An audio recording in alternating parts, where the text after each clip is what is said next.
Dynamite download. Dynamite download, your home for all positive coverage on all elite wrestling. Cut a promo like the DMD. They're a very Symphony Boys. Yeah, five baby. the symphony of five. Download, you guys, positive energy. You have a great January recruitment month for this. Along, I come along in the. Well, actually, I did see that, and I was thinking. John Silver, welcome to the show, John. How you doing? The cold spray. I'm tired of the cold spray. I went to the back to do an interview with those guys. You know why? Because they spread positivity about AEW. Welcome to Dynamite Download. welcome everybody. It's Couple so of great marks to sitting see you here. guys. Yeah, All man. right. That's Good right. to see you guys. Good to be back in action. AEW Revolution in the Cheers. books. Cheers. Mind, thanks for joining us. It's Yes, a special Mind event Runner. now. Now that the inner marks all get together and chat, it's going to be a lot of fun. SPD, I know that, last night, the whole show, it was one of those shows that I went in, I think I'm not alone. A lot of folks wondering how this show was going to be. Tony talked about it in the media scrum, some of the hiccups and the struggles that they had with getting the House of Black versus the Elite feud going, with some of the struggles with Kenny's travel situation and Buddy's travel situation. A lot of unknown going into this pay-per-view, man. But I sat back there and, getting a night to think about things and reflect on things, it's going to be a lot of fun to talk about a show that I think will age well. I thought this is one of those pay-per-views that, again, don't know what to go into it when leading into the show. But as I slept on it and as it continues to marinate, I think that this is one of those things that a lot of cool launching points are going to come out of this show. And that's why I'm really geeked to hear your guys' opinions of things. And that's going to be one of the things that we talk about first is what are some of the key takeaways that you get out of this show from a grander scheme of things after a night of sleeping on things, right, SPD? I know. And, I think we're all in the same boat a little bit. The build to this pay-per-view kind of was slow and not that aggressive as AEW usually does. And, they delivered. I think this pay-per-view, I had expectations set typical AEW, but I wasn't as highly anticipating this pay-per-view as other ones in the past just because there wasn't that many matches that were built that much. We got just this last week, before leading up to the show, the Jungle Boy match, which was outstanding. Yeah. Texas Death match wasn't that much. You could see it coming eventually, but some of these matches were House of Black, especially, just came together last minute, which would have done us all a huge service and favor if they had much longer build. But I asked you all of us, I know there was a lot going on, 4 hour plus pay-per-view plus the pre-show or the 0 hour, which we can talk about that a whole nother time, mixed reactions on that 0 hour. But I want to know, you guys, as I asked for 3 takeaways of Revolution just off the top of your head. There's so many things that happened and some things we're so excited for. But like Mind Runner, what are your top 3 or just 3 things that really stood out to you that moving forward now that we've closed Revolution 2023? Well, 3 has jumped at me. There was a lot that jumped at me, but the 3 that really hit me first, this pay-per-view, and reminds me of in my college days when I forgot to do the term paper, and then it's the night before, and I gotta cram this paper in. But I end up doing one of my best papers ever. Like the papers where I take weeks to do and research. I usually get like a C-, but then I'll sit there and just cram and just BS and blah blah blah blah blah blah blah. And then APA stuff, and then it turns out to be like A+ 100, the letter of recommendation from the professor, and I'm sitting there like, you don't understand. I was spoon feeding folding into my mouth to stay awake to do this, but you're right. They didn't seem to be like it almost seemed thrown together, and it didn't quite seem like it was necessarily like Tony Khan or anybody's fault. It was like with the visa travel stuff with Kenny, with the aftermath of what went on with CM Punk and all that, the Buddy Matthews situation, not knowing who was injured, who wasn't. It almost seemed like maybe they were waiting to find out about Christian if they were going to do that Buried Alive match. And that match was sweet. Yes, well, and I'm sure we'll talk a lot about that. Yep. I wasn't sure in the promo for that if Jungle Boy was digging up his father or not. That seemed a little weird in the promo. That was kind of odd. But my takeaways though, it really seems like the biggest positive. It seems like for 2023, the shift has focused on building up the original, building up the pillars, building up the young guys. Because you're seeing guys like Wardlow, Jungle Boy. You're seeing like MJF. You're seeing these guys get much more spotlights. Ricky Starks we'll talk about in just a moment. You're seeing the young guys. You're Jamie Hayter, a lot of the AEW originals, the Gun Club, the Ass Boys, Hangman. Everybody is getting built up. I was a little bit That's a great point. A little bit of a disappointment on the lack of women matches. There just seemed to be the one, but I feel like in light of where I think it's going from that match, I think it's going to make up for it because I think they're gearing towards a blood and guts for the women. My only takeaway this is a question we could talk about now or later is, are we getting to a point where the blood is not necessarily excessive, but like, are we going to the well too much? You know, I know that we're going to talk about that at length in the last man standing match, the Texas Death Match, because SPD. I mean, I know that he was probably peeking through, closing his eyes, peeking through some of that at that point. That's a great, that is a great one. So your overall mind, you're thinking your top three was that, basically this felt a little bit like a show that kind of came together last minute and was almost this beautiful mess that we weren't planning for. Second, I think in SPD, great visual, but a lot of the I found that on Twitter and I thought it was great to share and perfect timing. A lot of spotlight on the homegrown talents coming out of this show. And then third, you're kind of curious about the graphic nature of what we've seen recently on AEW. And I know Moxley in particular has gotten a lot of heat on Twitter. I've tried to back away from social a little bit lately in my life, but it's hard to avoid it. You hear the chatter. Moxley in particular is getting a lot of heat for the amount of blood that he's been having. That'll be a great conversation to have during that match because I grew up, kind of one of those hardcore fans, man. I loved ECW. I loved Ring of Honor. I loved going to indie shows.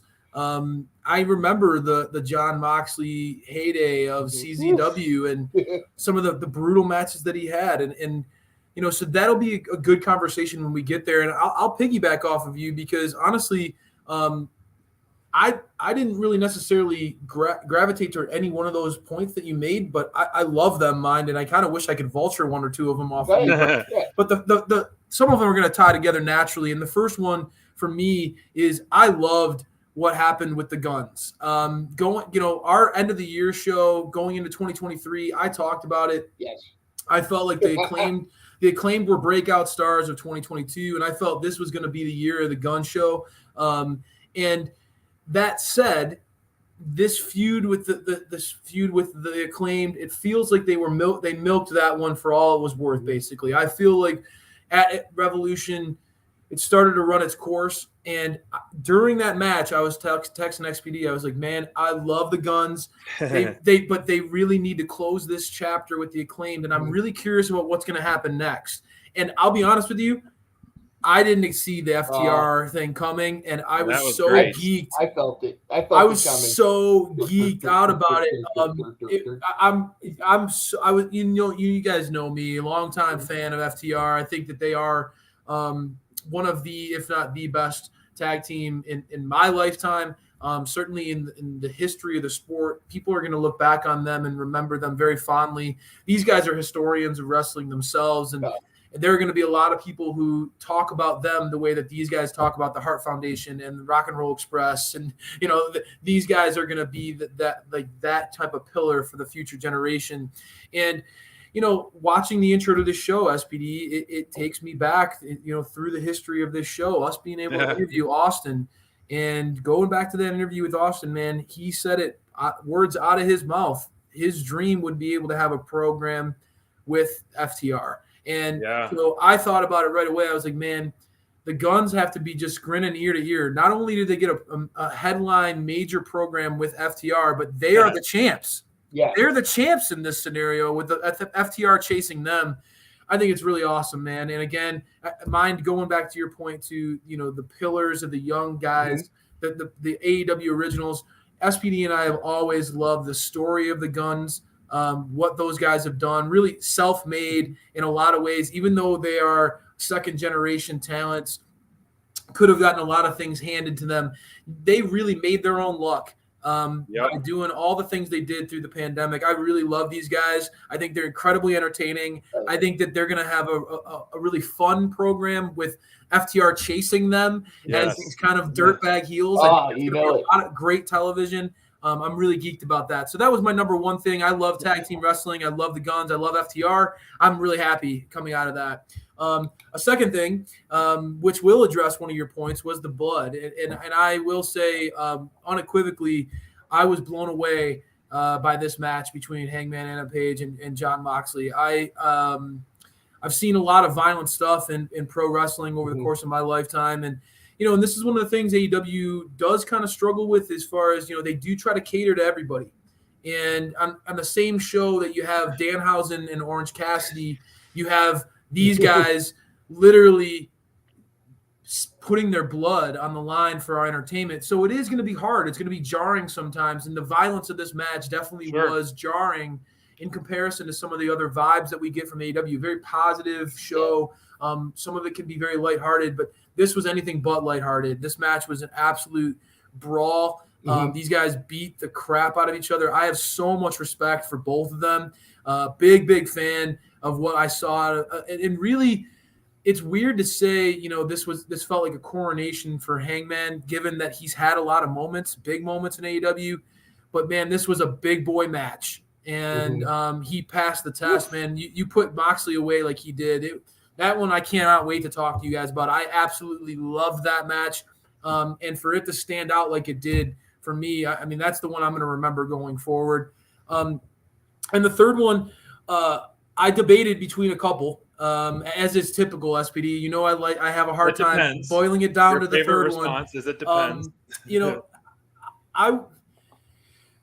I'm a big Wardlow fan, and so I'm really geeked about the potential of him bringing back the open challenge. But I'm going to just for the sake of conversation here, I'm going to go to the other thing that I was going towards in my mind. And this goes, I want to piggyback off of mine's topics. The women's division. You guys know I'm a big DMD mark.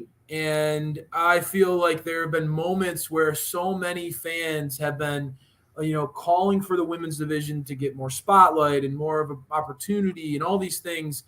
And I just want to say, one, I don't think that the women's division was ready for that 6-8 months ago. But what Tony and AEW are doing now, although this match, it had a weird placement on the card, given, where it had, how it had to follow up. But I think that what AEW is doing with the women's division is starting to establish real stars that can carry programs and independent of Britt having to always be the focal point. Now, again, she was involved in this match. Yeah. But I like that they're starting to dedicate stories and building characters in this division that feel fully fleshed out. And this, like you talked about, a potential war games here in mind, where, yes, Britt will be involved because she is, to me, the most – I've talked about it. Even with MJF having the moment in the sun tonight, I think that the Britt Baker is the most all-around impressive talent on the roster. But I think that with her at the center point of this, potentially leading to a gang warfare or a Survivor Series or War Games type of feud. I keep saying, man, I can't wait for it. Yeah. I'm excited about it, and it does make the women's division feel more fleshed out.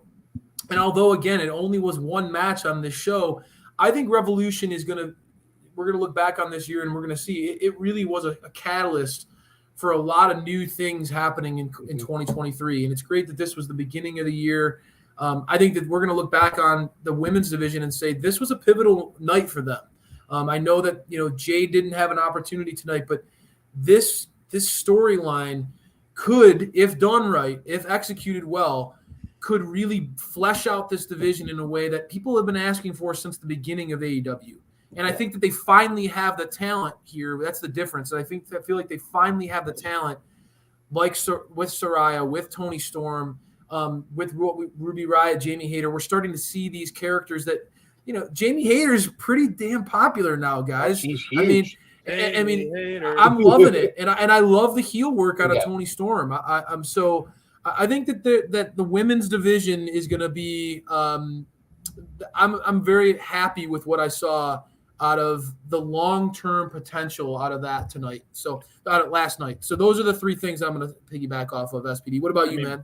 Big picture, real quick, to touch on that women's thing. If you really want to, I think they would have a huge miss if they don't capitalize on this division rivalry. Yes, you have baby faces, and yes, you have heels. Agreed. And that's typical. But create something like the NWO versus WCW type of thing. They already got the spray paint. I think they're doing full roster warfare. Yeah. And that will be so fun, right? Oh, big time. I'm in, dude. They're already calling themselves the Outsiders. They're already calling themselves the Outsiders. They got the Outsiders. They're doing the spray paint. Yep. Yeah. I really like it. I like where they're going with that, SPD. I just hope keep pushing it. I mean, they're giving us tastes, big taste, but I think now that this pay-per-view is over, and Ruby has joined them, I think now you really have to start introducing more people. Start reintroducing if Statlander's healthy. Start really putting the line in the sand of who's on whose side. If I could jump in on this. Yes. Yeah, man. 4 AEW originals versus you've got 5 outsiders, and Hayter decides we have to bring in a 5th member, but Britt's not going to like it. She's going to have to put aside their long history. Yeah, dude. SPD's. Thunder, Rosa. I think that would be the biggest pop. Imagine SPD's been calling for that. He's been you're so syncing with him, dude, because SPD's been telling me, like, bro, the seeds are planted. It would be so awesome, man. And I loved that feud so much. And for it to come full circle, that would be just imagine them face to face. They Thunder comes in the ring. You have Britt and Thunder face to face, and they're just looking at each other, but they look over at Toni Storm and Saraya, and they're like, all right, let's do this. And they just beat the crap out, and they just take it on. And the pop would be huge. I love it. SPD, make sure. I mean, that is something that we as a team need to push again, because I love that idea of mine. That is something that I can tell. SPD, you're smiling ear to ear because you've been secretly kind of planting that seed with me. It's like, dude, just watch this. How cool would that be? Thunder that return. Would be I keep so saying great. it. I love it. It's coming. It will be, right, so SPD, long term. So I'll hit mine pretty quick. What I came off the top of my head was that Hangman and Mox are the 2 toughest guys in AEW. Period. After that match, that was you kind of both guys. When we saw the writing on the wall, this feud starting, we were talking how physical this feud was going to be, and it's going to be a battle. And after last night, man, there's no doubt in my mind that these guys are the toughest 2 SOBs on the roster, and wow, did they go to war. Second one was that House of Black have officially arrived in AEW and are here to stay. So yes, they've been here. They took a little hiatus, but they've never really dominated the roster as a trios for a while. Now that they've won the belts, I think that they officially are here and ready to make these statements week in and week out. So that was one of the big things I didn't expect and loved it. And I mean, I got my dangly in for the Team Elite anyways, but I'm proud and happy to see House of Black take the belts from them and actually be as a unit and hopefully continue as a unit for months and weeks to come. And the last one, I know you're going to be a little sour about this, Crayfish, but MJF is not all talk. And he's taking off his headphones for that one. No.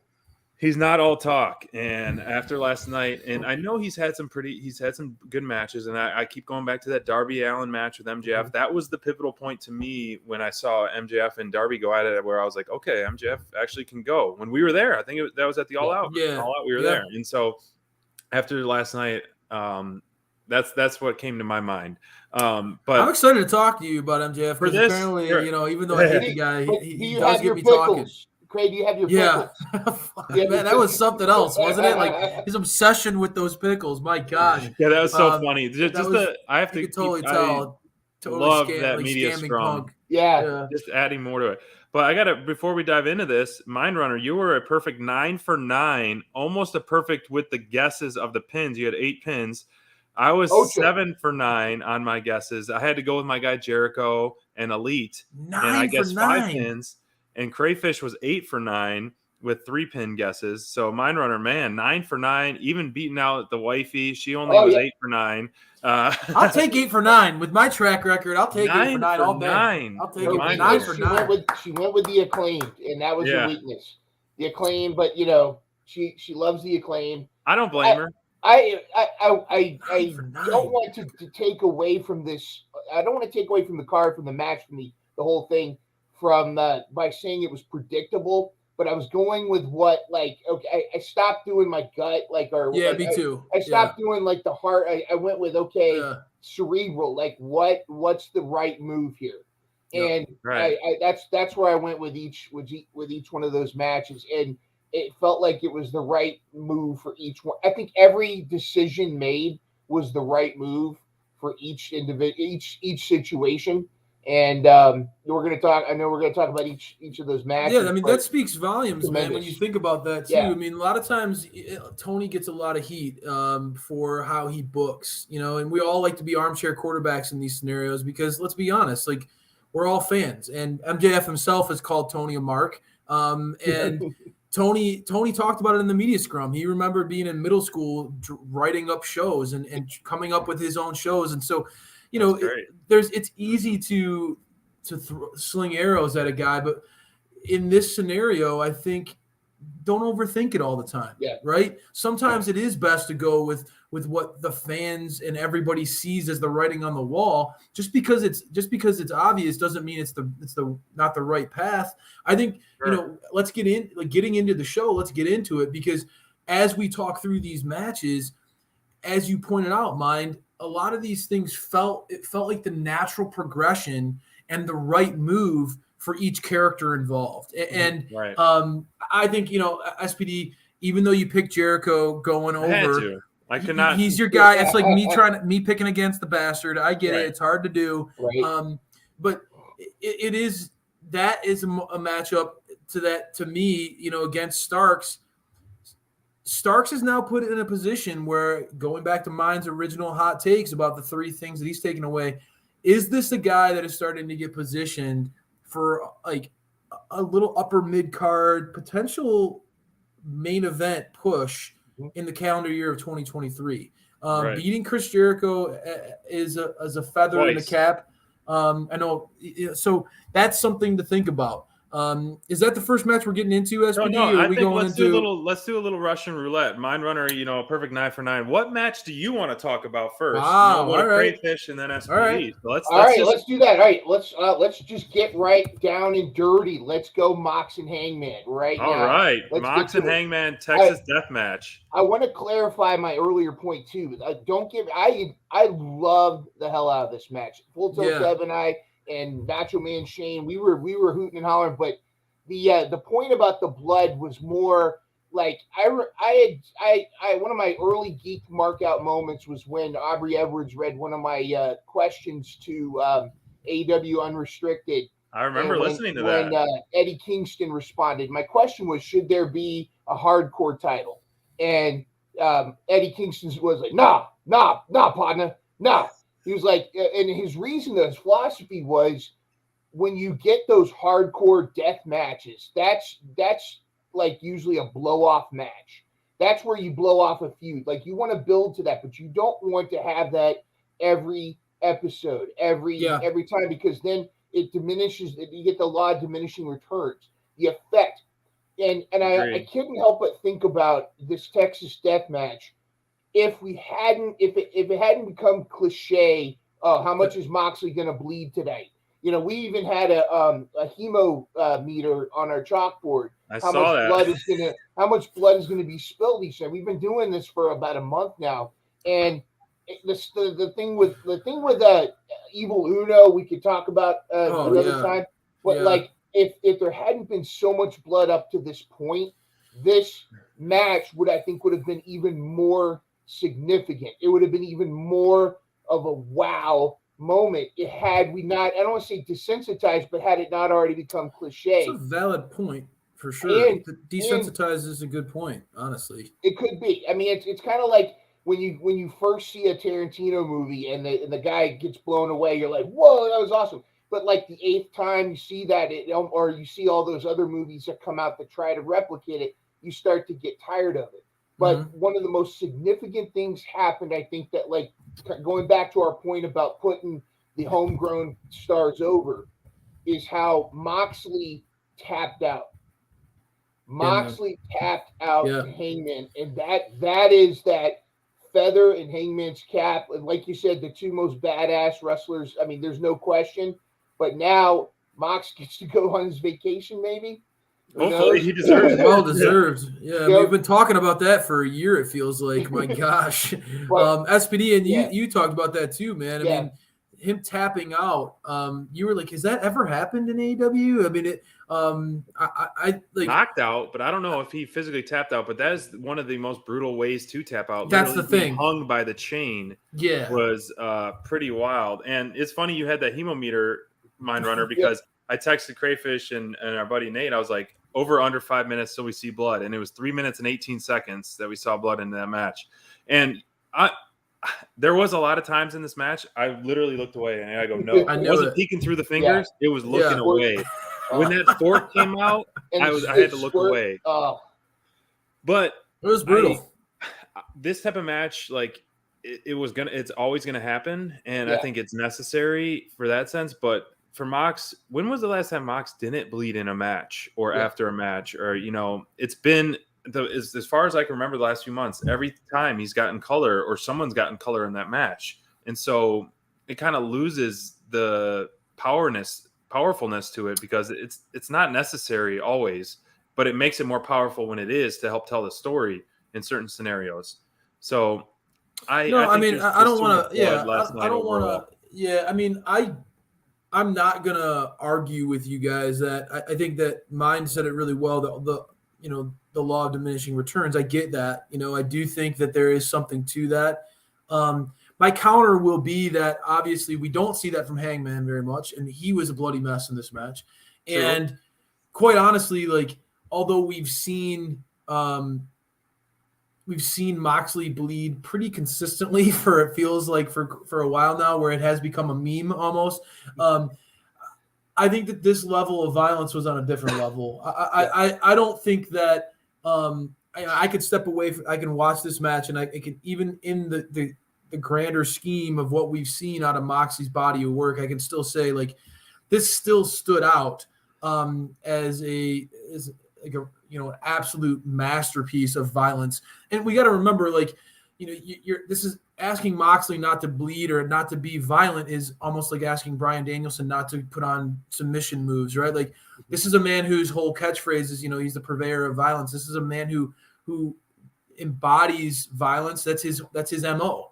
And so it is kind of his thing to take it to another level. Moxley's got a little diversity in his game with trying to bring in a little bit more of the submission aspect of what he does. But Moxley is a brawler at heart. Yeah. He is, and again, going back to this guy's roots, that's one of the things I love about pro wrestling, guys, is we get a chance to, in the best scenarios, like a John Moxley, we get an opportunity to see a guy when they're a kid. Like think about it. 20 years from now, people are going to hopefully still be able to see MJF and see that guy, 15, whatever, however long he wants to wrestle. But they'll be able to see the character arc of this man's life. And Moxley, it's a beautiful thing for me as a guy who saw him, wrestling in CZW, taking cheese graters to the forehead, and now seeing him doing it on a main pay-per-view, busting someone up with a brick.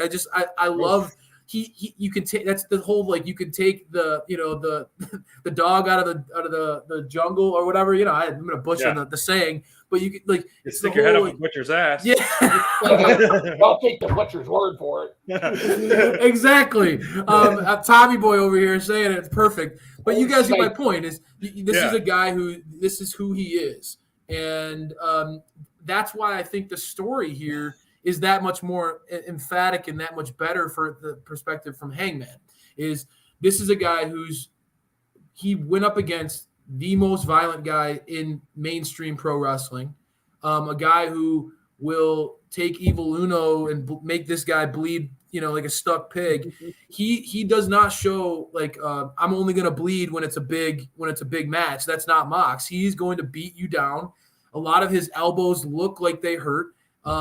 He's a dude who likes to get physical in a match, and for Hangman to out-survive Moxley, I think it makes the story that much more compelling, because we've seen time and again Moxley can take a beating, and for him to finally get that guy to tap out, I don't know, man. I think this one was a match to me where I walk away saying, like, these guys laid it all on the line. And a tough one to follow on the card. Exactly. Exactly right. Exactly right. This is one where we were arguing that was potentially, this could have been and should have been the main event. There were moments during the Iron Man match where we were saying, like, man, like, I don't know, that like match between Hangman and Moxley, that takes a lot out of a crowd. That was a brutal match and very hard to follow up against that kind of fight. Impressive stuff, man. Nobody wanted to follow that. No, exactly. That Evil Uno versus Moxley match. Kudos to Evil Uno for really stepping up. The blood, although the blood was almost Monty Python-esque at some point, where it was like there's it's squirting out of his it was gross. eye hole. But yeah, I do see your point. That's kind of Moxley's MO. I mean, like, Suzuki is called the murder grandpa for a reason. Exactly. Abdullah the Butcher, there's a reason he's got a mentality. But I do think, though, like, if they had toned it back before, I mean, granted, you could have still had the Monty Python Evil Uno. It's just a flesh wound. His eye falling out. But I think that it's still the match itself, like, on its own, was tremendous, and it was exactly like if you could outlast, if you could get Moxley to tap in his domain match, then you've made it. Now, are we going to next? Is Hangman's next opponent going to be the Murder Grandpa? I don't know. I mean, there's certainly. I mean, and I want to piggyback off of what you said there too. The match itself, like, there were moments in this match where the creativity. That was one of the things I loved. The creativity of the violence. This was not just like a standard hitting each other with chairs and stuff like that. Like, this was brutal. There were some really cool moments. Like, when was the last time you saw a brick introduced into a wrestling match? Just like, it was awesome. I loved it. Hair stuck in the barbed wire. Yeah, I mean, Hangman's face and hair getting stuck in the barbed wire, getting thrown into a chair. Brutal. It was a brutal match, man. It was awesome in that regard. This might be a question for another time, but I'm curious to know what your favorite OMG deathmatch weapon has been of all time. Oh, man. Yeah, dude, that would be a great topic that I'm going to want to savor on. I tend to, in those moments, I tend to crumble when I get put on the spot. I have a hard time, and then I overthink it. I'll be texting SPD in like 2 weeks being like, dude, I can't believe I said that was my favorite weapon. I'm an idiot. It's on YouTube now. The stapler. Let's put it out to the Dynamite Download universe. No, Galaxy. The Dynamite Download Galaxy. Let's put it out to them and tell us what your favorite OMG deathmatch. I like it. I like it. Looking up before we move on to the next one of choice, Crayfish's choice. I feel like, correct me if I'm wrong, or if you guys disagree, that this match, the death match, was probably one of the best built ones leading up to the pay-per-view. Oh, for sure. Yeah, long-term storytelling, the promos that not necessarily were face-to-face, but the vignettes that we saw, especially last week's, are the ones, in the stairwell. And so I think this could have main evented. I get the belt being the main event, like all that, but Danielson in an interview said that it would be cool if they opened the show, which would have been an interesting swerve. But I guess if you're marketing or advertising, trying to get the buys. Like, but you still have two former champs main eventing in a death match. Would have been an awesome way to end the show as well. But like, yeah.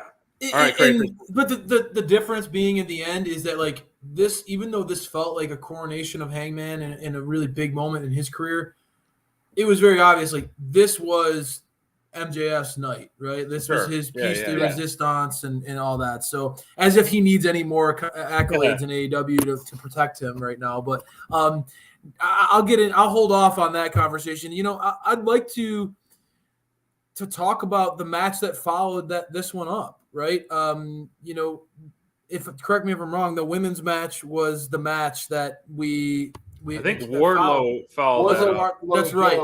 But we can talk about the women's division. That's right. All right. Well, I kind of want to talk about that match. I want to talk about the women's match just because, again, I think that this is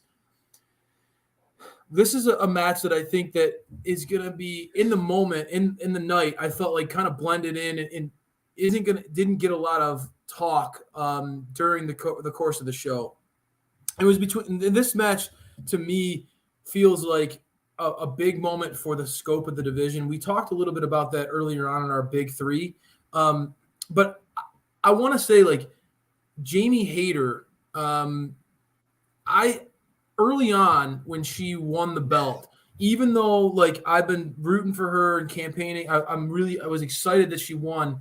I had lingering doubts in the back of my mind if she felt like a big enough star to be the world champ. I mean, again, I tend to kind of like view things in this women's division through the scope of like Britt sets the bar, right? So I look at like Jamie's obviously, I love her style in the ring. She's a powerhouse. She's a bully, as I've always said. I love her mentality, that physical nature in the ring. But I wondered if she could carry programs or be a feature. Now, again, I think that AEW is kind of still letting her run with the training wheels a little bit, but I feel like Britt's been pulled back a little. And this was an opportunity for me where she's going against two well-established stars in the scope of pro wrestling for women's wrestling. And I felt like Jamie was the breakout. I mean, I felt like Jamie was the star of this match. Even though she went with two vets, I felt like Jamie kind of was the glue that held this thing together. I can tell that Saraya is still wrestling. She's still trying to feel it out a little bit.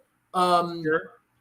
I felt like Ruby in this match was the best Ruby that I've seen in AEW. Yes. I was very impressed by Ruby.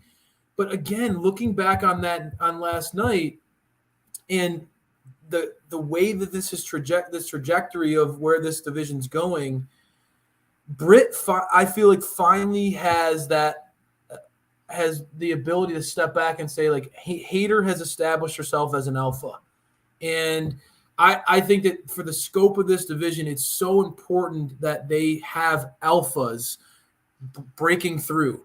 We've seen Jade and what she can do, and we've all wanted Statlander at moments to be that person that could break through that. I feel like Hayter has established herself as a true alpha in this division, that she's not going backwards. You know, there are those, we've had a lot of conversations on the sidebars about like the lightning in the bottle and whether you can really hit on it. And I feel like they went full force with Hayter and it's working. I'm really excited about where they're going. I want to hear your guys' take on this match. Again, one of those that I feel like in the scope of the pay-per-view kind of is getting shade tossed at it, mostly because it was the only women's match on the show. And I think a lot of people are disappointed that there wasn't better representation from the division. But I want to hear you guys' thought on the match itself and where we go from here. Mine, take it. All right. Well, I have, first of all, let me 1,000% agree with both your statement about Hayter as well as Ruby Soho.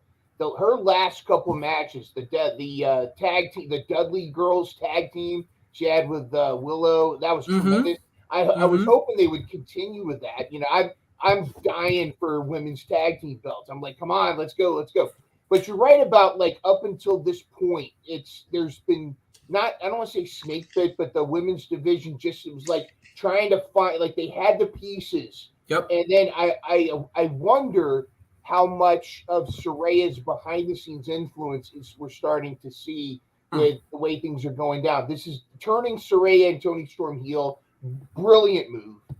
Toni Storm's got a great stink face. She's coming down.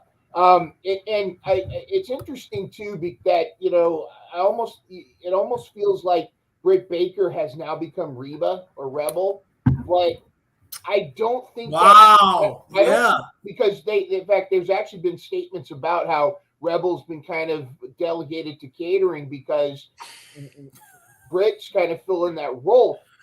I don't think that's where we're going though, because I think you can still push Hayter to the moon, but also continue to have Britt have those relevant matches. And I think again, this match that we had is setting up.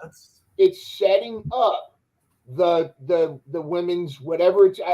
I'm going to call it War Games or Blood and Guts, but it could be a number of forms of that. But I think that's where they're Gang warfare. Yeah, exactly. And again, having that Thunder and Britt, moment. But I think that it's a testament. We've had so many. There's been so many injuries. Now Ali is out. You've got a number of folks that are out with injuries. Just waiting for Statlander to come back. It was a good sign to see Statlander at the meet and greets over the weekend. So apparently she was out there. So that could be a good sign of things to come. Absolutely. Also, Britt is very smart with the little subtle hints. She keeps touching that belt.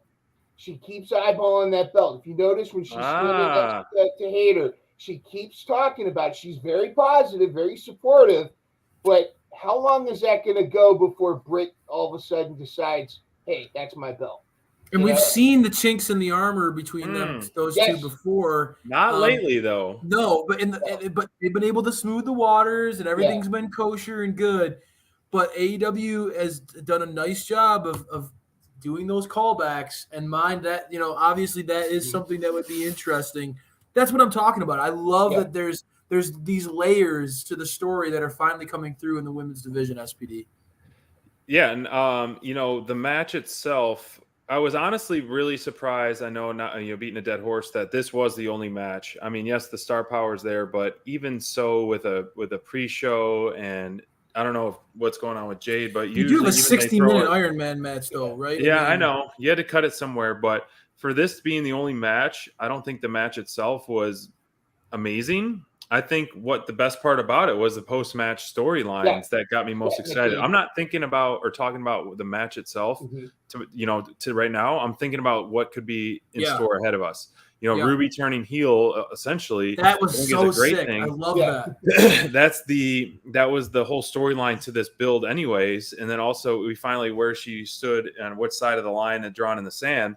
And I was looking at the roster just now and making some notes. If you did a 5-on-5 Survivor Series, War Games, Blood and Guts, obviously there's more pick of the litter with the AEW talent. I was looking at the roster. So you essentially, the outsiders, you could have Storm, Ruby, Soraya, Athena, and Deeb, which would be an awesome team. And then you can have obviously DMD, Hayter.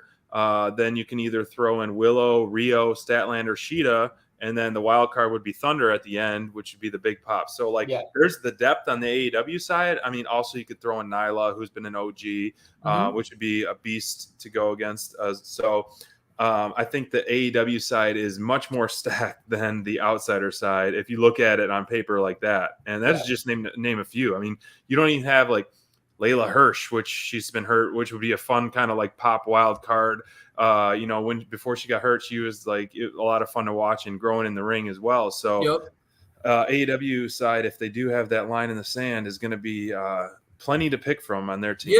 Yeah, no, I agree with you. The match itself, and just to give a little, I thought that, again, I thought Ruby showed well in this match, and they've been really trying to push the emphasis of this build on Ruby and where she's going to fall. And so I think with the spotlight being on her, I thought that she did well. And I thought that the way she turned after the match went really smooth. I think she kind of she tricked everybody and kind of flipped the script on everybody. I thought that went really, really well. I liked the visual of her, Storm, and Soraya all together at the end. They kind of got a cool badass look. All three of them very different aesthetically. And you can tell she's Ruby is best. I mean, even when we saw her in WWE, Ruby is best in that like tandem group kind of mentality. Sure. I like her when she was in the Riot Squad.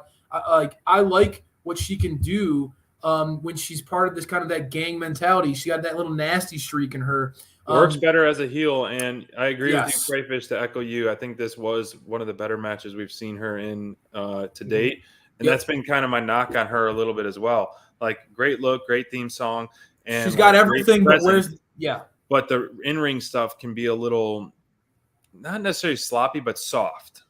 Yeah, and I think if they soft take punches, away, soft kicks, similar to what we saw, like not to like, but I saw a similar thing when like Punk came in, right? Like it was just like, I'm so happy to be here. I'm so happy to be here. Everything's positive and great, and that's not necessarily Ruby's strength, and it wasn't Punk's strength either. Like you got to eventually get past that, like, oh, I'm so happy to be here, kissing babies type of thing. Like Ruby, when she's at her best, lean into that nasty side of her, lean into that edge a little bit. She's got that aesthetic down already. Let her kind of go at it and like start tearing people up. And to be honest with you, Tony Storm has really like embraced this dark side to a way that I didn't see that coming either. I've really been impressed by that. So Team D&D going to Team Babyface. You need someone to fill that void. I know, man. Right? My God, geez, you're taking away. Well, Storm can talk the talk and walk the walk. Saraya can talk the talk, but not necessarily walk the walk. So you need that top worker heel, and so we're missing Deeb too. Deeb was when one she's of our on. Favorites. She's on. You're right. Yeah, absolutely. All right, SPD. So we're pulling. Round robin. So go ahead, man. I'm what go match with do you want to talk about? One of the ones that surprised me the most was the trios match, and so all right. I thought this definitely, as soon as this hit, it was number 3, I think, on the card, and man, it was everything I wanted and then some. Obviously, I'm a huge Elite fan, and House of Black has been one of those that's been like wanting them to just like break free and break out and just to deliver. And because their aura and their presentation is so unique, and time again, they deliver these vignettes that are just like, arm hair chilling and just so unique. And I love how the guys and gals heart will just appear out of the darkness or disappear into the darkness. Like, it's so creative, those vignettes. And then they come out with a war paint, and then just before the match, they're just standing there just staring a hole in the Elite, while Elite's cheering to the crowd and getting all cheesy too, in a sense, and all that. So House of Black coming out on top with an awesome back and forth match. I mean, there are some really great trios, tandem moves from both teams, and just the back and forth action when everything was breaking loose that last 5 to 8 minutes, and just some brutalness. And it was fun to have Brody King kind of be the standout guy, I think, of this match. Yes. I mean, of the 3, and props to the Bucks for how they really made him look like just an absolute monster in this match. Yeah. They were like scared of him. Yeah, a lot of their goofy antics kind of like they quickly paid the price for being that. Like, and that was one of the things, was like, what a clash of styles these two teams are, right? Like, the Elite are definitely more lighthearted and fun, and the House of Black could not be more like just killers. Right. And very quickly in the ring, split. I mean, I think the crowd was a little bit more lean House of Black, which there's no true. I mean, Elites are leaning more babyface, but like, who's the true heel versus babyface? It's almost just like both of these teams could be toss-ups depending on which way you want to go. But I think everyone should, kind of hush online of the EVPs booking themselves to whatever they want, because they only defended against Top Flight, and after winning the belts, and they lost these belts quickly to the House of Black. And I think that's kind of a selfless thing to do, in a team that I'm sure they see the potential of the world for this trios. And so what you're touching base on earlier in the show, I didn't hear anything about that in the presser yet, about the travel issues and booking the stuff. So I haven't watched the full media scrum. Yeah. I'm sure that comes later in the media scrum. I'm on the Wardlow one right now still. So that's very. But I'll lump myself into one of that, and then we'll go to you, mine, really quick. But I'll lump myself into that. I mean, I remember I was very, very bummed about the scope of like how the Elite versus Death Triangle best of 7, how that played out. And now that I see the whole big picture, you couldn't have That's a cool shot. You could not have cool, that. I was gonna say cool shot, man. Sweet visual for sure. And like, I mean, we talked about that, man. The aesthetics of Ruby Riott. I mean, there is no better act in wrestling when it comes to aesthetics. These guys have it down. Their entrance, their look is just badass, man. You That wish is your sweet. wrestling was this metal.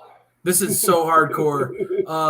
But I mean, just to piggyback off of what you were saying, SPD, got me thinking about like, even being falling into that trap. I was pretty critical of how that played out with the Elite and how they came back and beat the Death Triangle. But, the House of Black and Death Triangle had their story.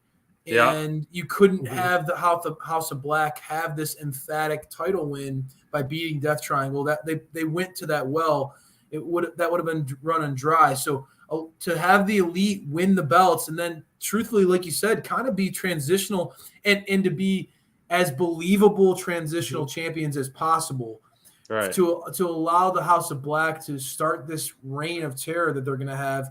You're right, man. I mean, that is an example of don't rush to judge before the story's done being told, because this all worked out perfectly. The way that the Elite came in, they won, and now they've handed off, and you could tell the way that this match went.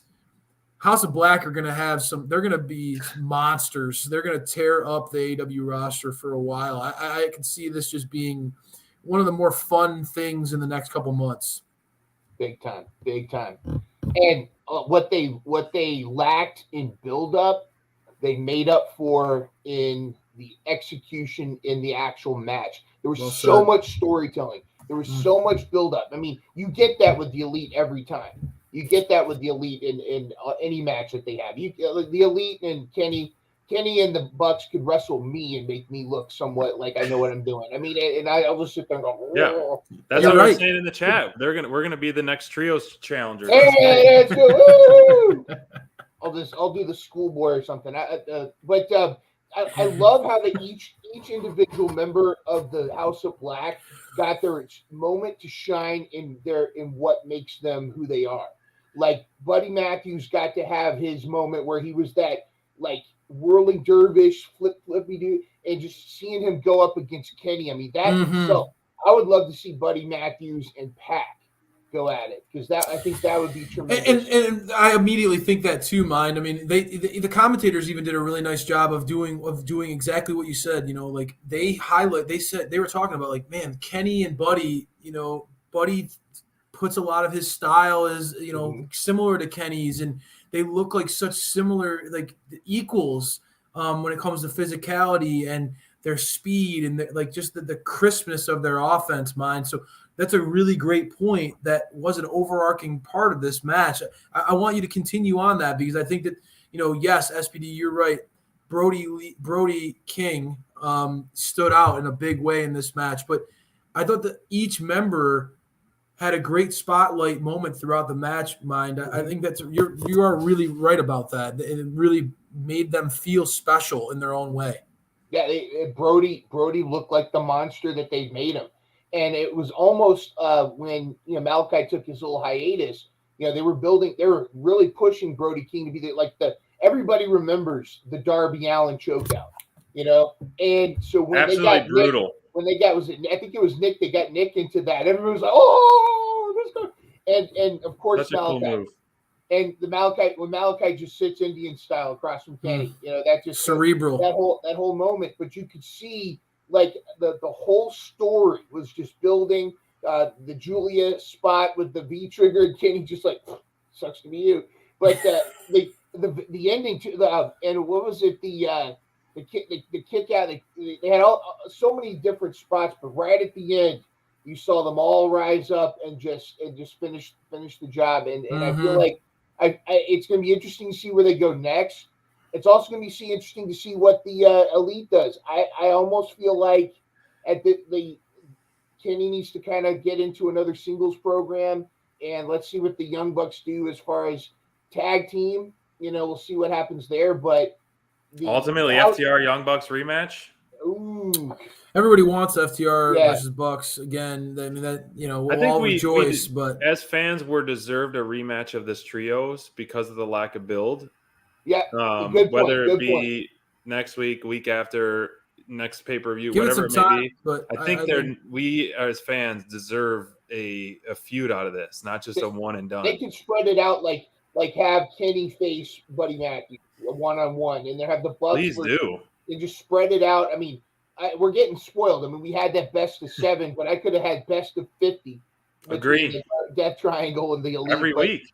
Every week, just have them on. But it was tremendous. Let's rubber match. I agree. That, bring it back and see what happens. 100% agree. And I think, we're coming off of the conversation we just had about the women's division and how it's starting to feel like it's gaining more depth and it's starting to gain a little bit more of that stability from a big picture standpoint on the roster. The trios division still has a little bit has some work to do as far as establishing, I think, hierarchy or believable top level teams that can challenge, right? And not to say that they don't have potential opportunities there, right? Like we just saw Jericho Appreciation Society, Jericho losing to Ricky Starks. Could Jericho believably transition with Daniel Garcia and Sammy Guevara or whatever to challenge for the trios titles? Absolutely, right? There are definitely talents here. I would even see Daddy Ass and the Acclaim could do it, right? With the way Billy Gunn I don't see why not. How built he is, right? But what about they haven't put enough work in yet in the trios division to have that big scope of challengers, right off the top of your head. What is the team that could believably challenge House of Black right now? With Death Triangle kind of out of the picture, the Elite just losing, there's no next team up that feels. You'd have to build up the Dark Order, but I mean, after Evil Uno had his little match with Moxley, though, but there's a lot more. Blackpool Combat Club could be a group, right? I mean, I would think that would be a lot of fun seeing Moxley. He's gone potentially. That forces the Blackpool Combat Club down to 3. You have Claudio, Danielson, and Yuta. That would be a pretty damn compelling matchup. But there's nobody. I want to see Andrade return and have him, Roosh, and Vance. That'd be sweet. That would be sweet. Now, and that would instantaneously make for a believable contender or challenger.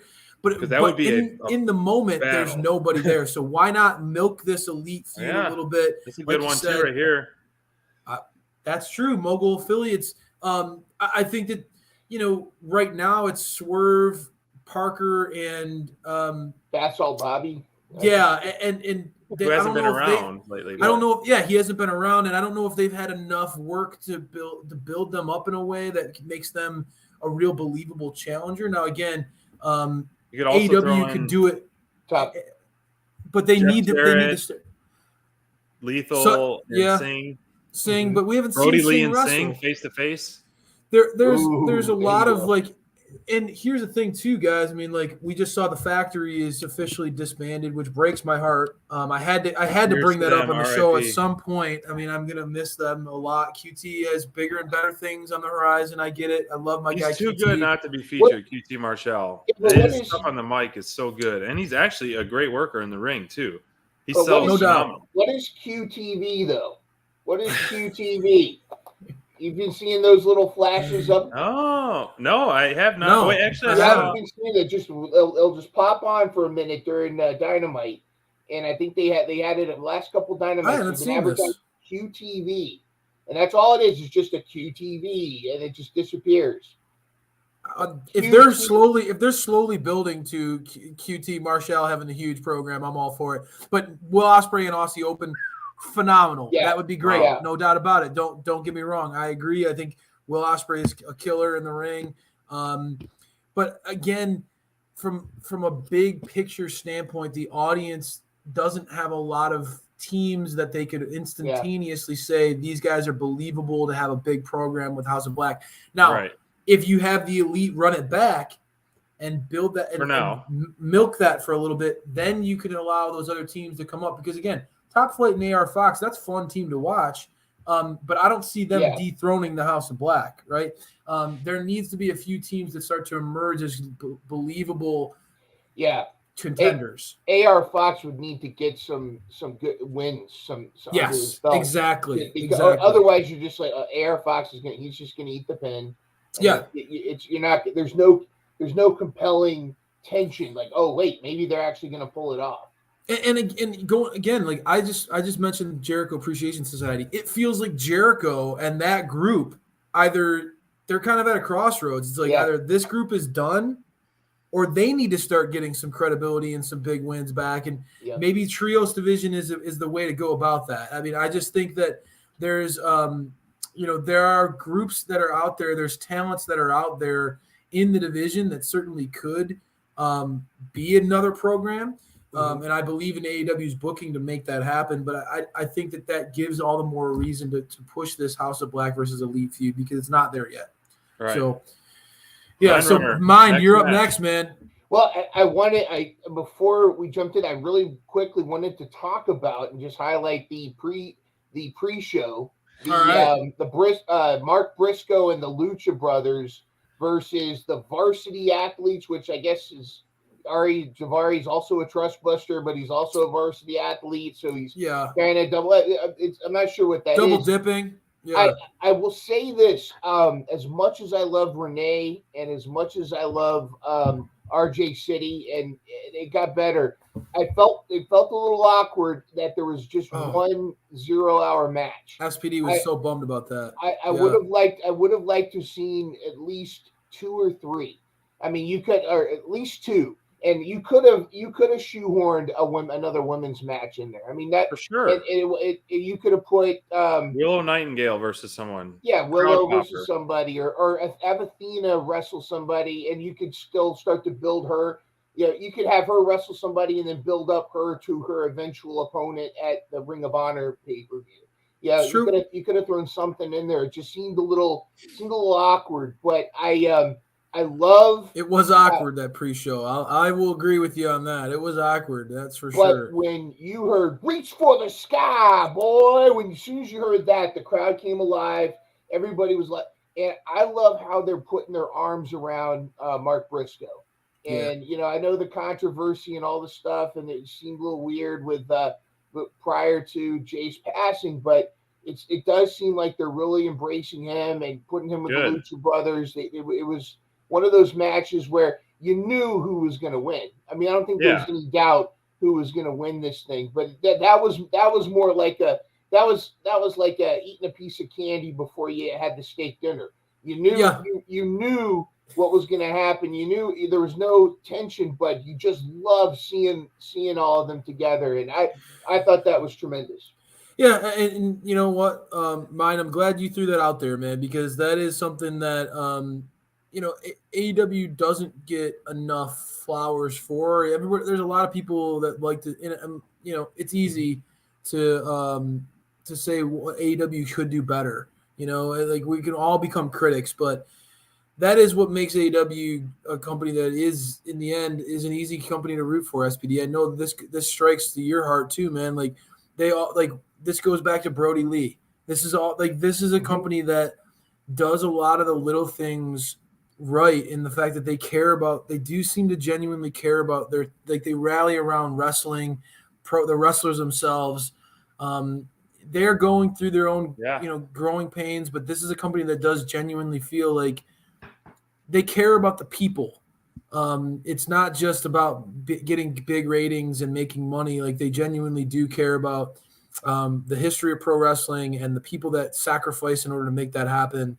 And, for what they're doing with the Briscoes, giving the Briscoes, even before, his passing, giving the Briscoes a bigger spotlight than they really have had in a lot of people's eyes. And so that now, last match was pretty brutal. Yeah, man. Briscoe FTR was tremendous. I mean, that's a match that I still have open on my tabs on my phone, just because I go back and check that out when I'm bored sometimes. So, no, I mean, that is a great point, Mind. 0 hour was odd, and especially the placement of the match. It kind of got the crowd going, then sucked the air all out for 30 more minutes.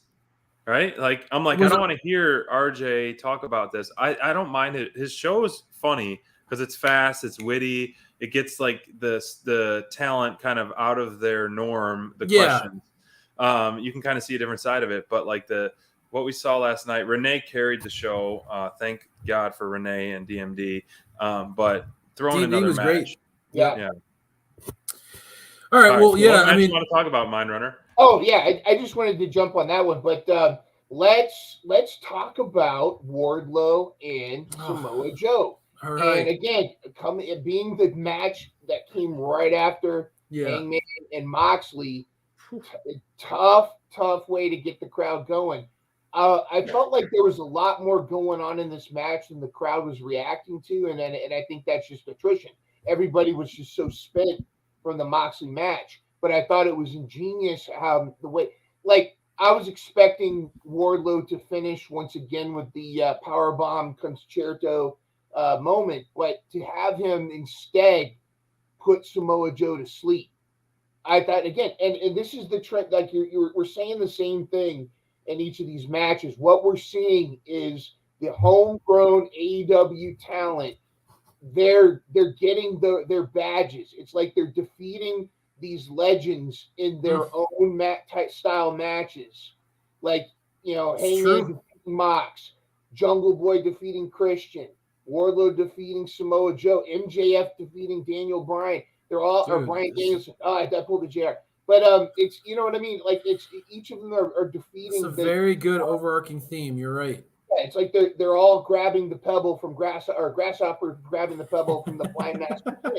And I felt like this really put Wardlow over. The only thing that bugs me is it's like you got to now make me pick between Wardlow and Hobbs. I know. What to do here? But that was a tremendous. I felt like it was a tremendous way to bring Wardlow back, almost bring Wardlow back to that momentum he kind of lost when he first got the TNT title. How do you guys see Wednesday going? Before as we're talking about this, it all ties in together. Wednesday match with Hobbs and this match. I'm happy to see Wardlow, and I loved it. And other people think differently, but I love the way he handled himself in the media scrum and setting goals, staying calm, talking big picture stuff, bringing up the elephant in the room, how he beat MJF, easily, his foot on his chest. He wiped the floor with him. He whooped him. The only other, I was looking up MJF's match list since he's been in AEW, he's only lost to Mox. And I think that's the only other loss he's had. CM Punk. Yes. Okay, hold on. He has only lost to Mox and a pinfall in Wardlow. Other ones have been tap outs or DQs or count outs or dog collar match, a little different. Straight up one-on-one matches, it's been Moxley and Wardlow who he's lost to. And so that's a huge thing I think that they should lean into and start planting down the line. I think you can't take the wind out of the sails of Wardlow. You're in a tough spot. You have Wardlow who you've built up so good, and wind has gone out of the sails, and to get him to build him back up just to tear him back down again 3 days later, like I don't agree with that. I think even if Hobbs does lose, I hope it's in a fashion where his direction is changed, whether it be by Joe pissing him off or someone. That's the only way you can do it, right? Is somebody needs to get involved. You have to protect both guys here. Yeah. And a clean loss by either does not. They booked themselves into a little bit of a corner, and here's the thing. I'm excited for the match. I'm excited about it. Yeah, you have to protect both guys. Yeah, I remember talking to Wardlow about this. I want to see him go against these Hobbs battles. I want to see him go against Hobbs. I'm not bummed that we're getting the match. It's tough 3 days after a pay-per-view and where you win the belt, going against a guy who has, to me, like Hobbs is. There's a lot of people who are chomping at the bit to see Hobbs unleashed, right? Like a lot of people are really geeked out about, the transformation that Hobbs has made. He certainly feels like he's ready to take another step forward in his career. For sure. Winning the Face of the Revolution ladder match was great, but as Wardlow pointed out, he lost when he won the belt. He lost too. It wasn't, so it would be kind of cool for that history to repeat itself. And I also liked what you said, SPD. I think that like maybe the cool moment would be as Wardlow talked about it in the presser, being able to control your emotions, right? Like Wardlow is a guy who's experienced anger and knows how to like navigate that. maybe Hobbs, the moment's too big for him and he can't control his emotions and he just DQs himself. I don't know. It's going to be a tough match, but it's one that we're all geeked out about, which is cool. Right. Like going into a Dynamite, that's the match that we all want to see. I think that it's interesting. Your focus is on the media scrum, and I get that. The match itself, as mine said, was that it was hard because it felt like this was supposed to be a big moment for Wardlow, man. Yeah. And it just the crowd was not super into it because they were exhausted from seeing. It was a tough match to follow, Hangman and Moxley. And nothing that those guys were going to do was going to get the crowd to react the way that they did during that death match before them. So it started hot, big punches thrown, and they went to the outside, and Wardlow looked aggressive, and the offense never stopped. But no matter what, like you put this on any other spot or any other card, you're like, fans are standing and chanting, but it's just like was the toughest spot to be in all night. I do think that they're in a delicate spot with Wardlow. Because to me, and this is coming from a guy who I love Wardlow. He has been from the beginning of this show has been a guy I've championed for and I believe in, and I think that he can be a big player for AEW moving forward. In his presser, he even talked about how much this is his life, but I was disappointed with what happened in that TNT title run, and I feel like there was a moment, and they talked about it in the presser. He was so white hot. I mean, that MJF feud, it felt like Wardlow was going to be the guy. And I don't like to criticize booking, but I felt like they didn't do him any favors during that run. And then, and we know that he had nagging injuries and he needed maybe a little time off to heal. But if he's going to win the title, this needs to be. You got to go all in on this guy. You can't just stop and start like you said, SPD. You can't do that, or else it's going to really cause some issues. So for me, either it could go one of two ways. I mean, it's going to be Wardlow's going to be walking into opposing. He's going to be He's going to be getting booed maybe for the first time since his Pinnacle days. Because the crowd's going to be hot for Hobbs. He didn't care. He's like, I don't care. I've been a lone wolf my whole life. And that's the thing. Like, I like that side of Wardlow where it's like, don't play this guy just to be a babyface. Allow him to maybe have a little bit more of that edge. And maybe going against Hobbs is going to be what brings that out of him. I'd love to see a little bit more of a heel side of Wardlow on Wednesday. Not to see that he goes full heel. Don't get me wrong, but he's trying to recruit. Look at him. Come on, Wardlow. Come on, baby. He lost D&D and now he wants Wardlow. But let's be honest, guys. I mean, let's be real here, right? Like he's going to be going into a tough situation where Hobbs is the hot new name. There's a lot of buzz around him. He's very popular in the California, Oakland community. They're in Sacramento, aren't they? Sacramento. Yeah. He's gonna be big. It's gonna be big, and it's almost gonna. I think it's gonna be a weird feeling as a guy who's been supporting Wardlow for a long time that he's gonna be kind of looking around and the Powerbomb Symphony. People aren't gonna be not gonna be doing that for him, right? Like so. I would love to see a little nastier edge out of Wardlow. I think it's needed. And it could give him that next oomph, because if he continues to kind of play this like calm, steady monster, my love for Wardlow was when he was fighting through. He had people trying to hold him back to get to MJF. Yeah, I want to see that Wardlow, unleash the War Dog. Right, and maybe going against a big dog like Hobbs is going to make him put him against his back against the wall and see how Wardlow does. I'm campaigning. I want to see some heel vibes out of you, War Dog. I want to see you. I want to see some nastiness, dude. I want to see it. I want to see him silence the haters. Let's do it, dude. Go after it and shut him up emphatically. And I don't think that it would be the end of the road for Hobbs. I think he could obviously go on to a lot of new things, and get his moment in the sun, but. I think you're right, SPD. The more I think about it, you cannot take the belt off of Wardlow this early. Can't happen. I know you posed that question on Twitter, Mind Runner. Where do you stand? Well, I've been all over the place since I posted it. Because at first I was thinking, do you get a clean win, a clean pin for either guy, or do you do shenanigans? Like, does Samoa Joe show up and he's pissed that he lost his thing, and so he attacks Wardlow, costs Wardlow the title, or costs Hobbs the title? Which another question to add later. Hey, we got a special guest. But another question to maybe talk about later is the influence of ROH on a lot of decisions that are made, because now you've got Samoa Joe is still the television king of television. So do you have Wardlow lose the TNT title and then get into a program with Samoa Joe for ROH, or which I think to me that's that book is Well, you're killing Wardlow's momentum. I think Wardlow needs to go on a tear. He needs to be the fighting champion, the open challenge. He wants that open challenge. Bring in the Murder Grandpa, bring in all these other people, but have him just be dominant. Hobbs can find another path. I think Wardlow needs to win clean.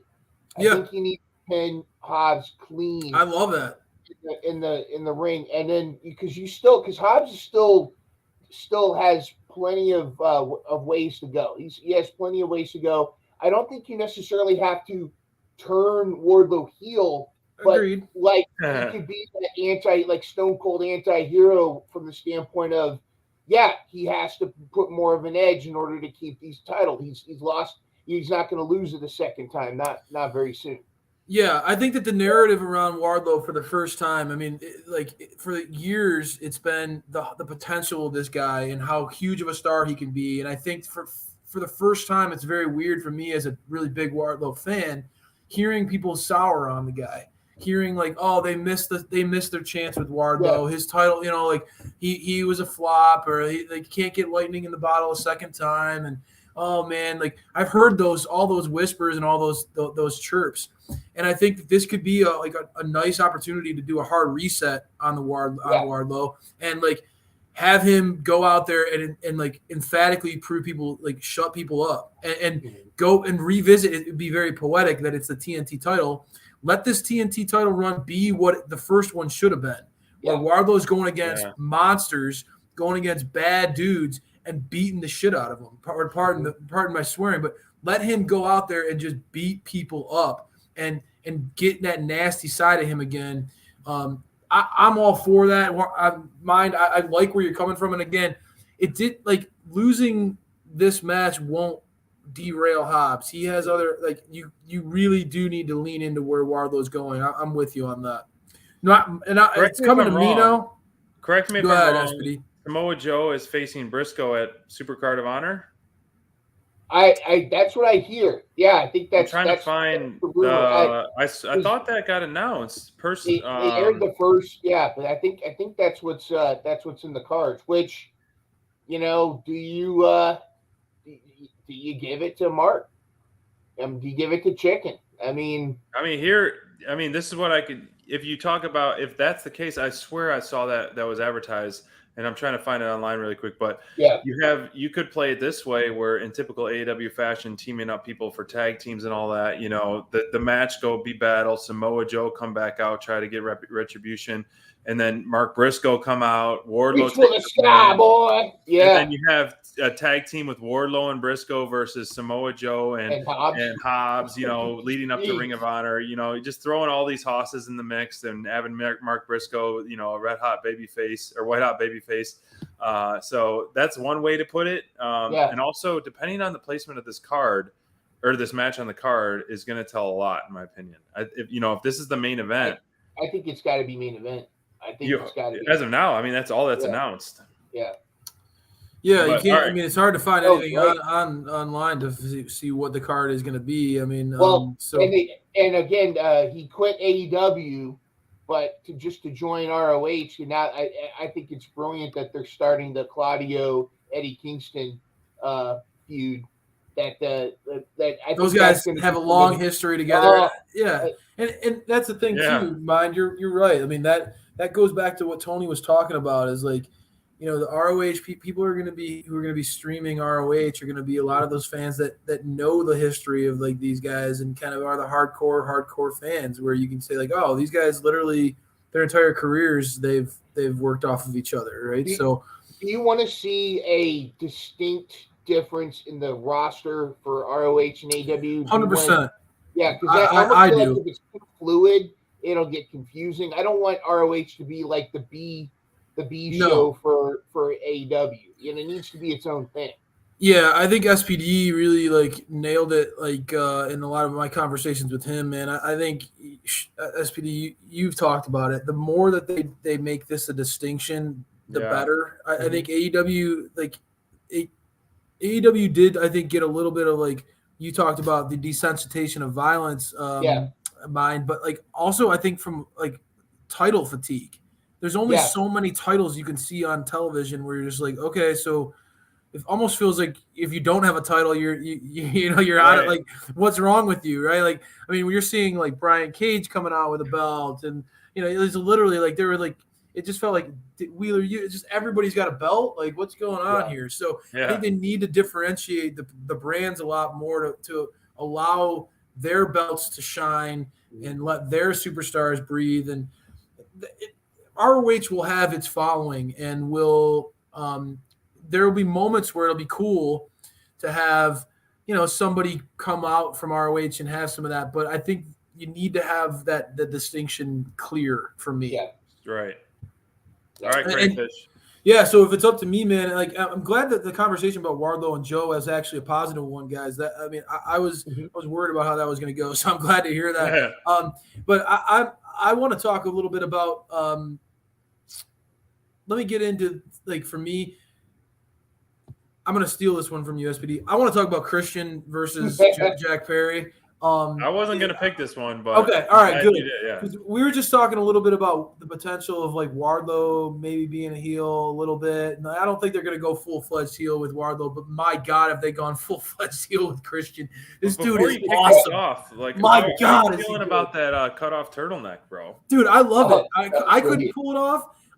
But there are certain people who can, and Christian did. That was a cool look, dude. I mean, Ricky Starks, if he wore that, like everybody was talking about what a fashionista. If we go to a Dynamite coming up, let's all wear cut off turtlenecks. I love it. I could pull it off. I love it. I was so impressed. This match was one that kind of got like, we know that JB, Jungle Boy, and Christian have a long history, and honestly, Christian almost won my heel of the year last year because of his work in that feud. The guy is just absolutely killer.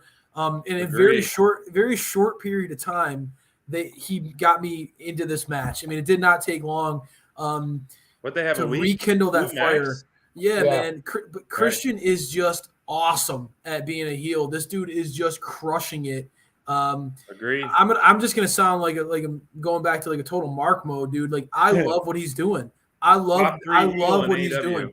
He is so good at being a heel. He's killing it right now. I loved it. And again, this is another example of what mine talked about. Maybe the premier example of what we've talked about is like getting a guy, one of the AEW originals, to take that step forward. I know that all of them in their own ways have had their big moments in this pay-per-view, but Jack Perry, I hope that like they start to emphasize he's no longer Jungle Boy, right? This is a moment where he became a man, where he stepped up and was willing to take the violence to that next level to prove that he belongs.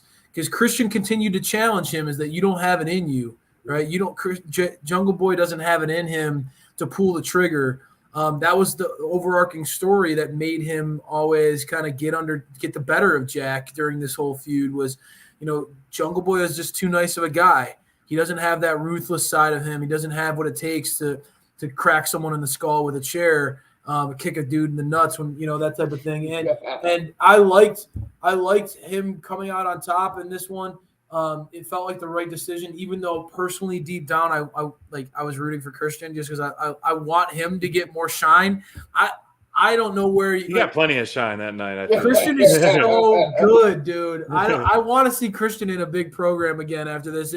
But I will say, like, this was a match that was surprisingly fun. Again, shoehorned in last minute, guys, but I was so happy they made room for it because I'm leaving this pay-per-view. I want more Christian. I don't know. It's 2023, and I want more Christian on my television without question. TK, he is killing it. And as you said, it's the top 3 heel.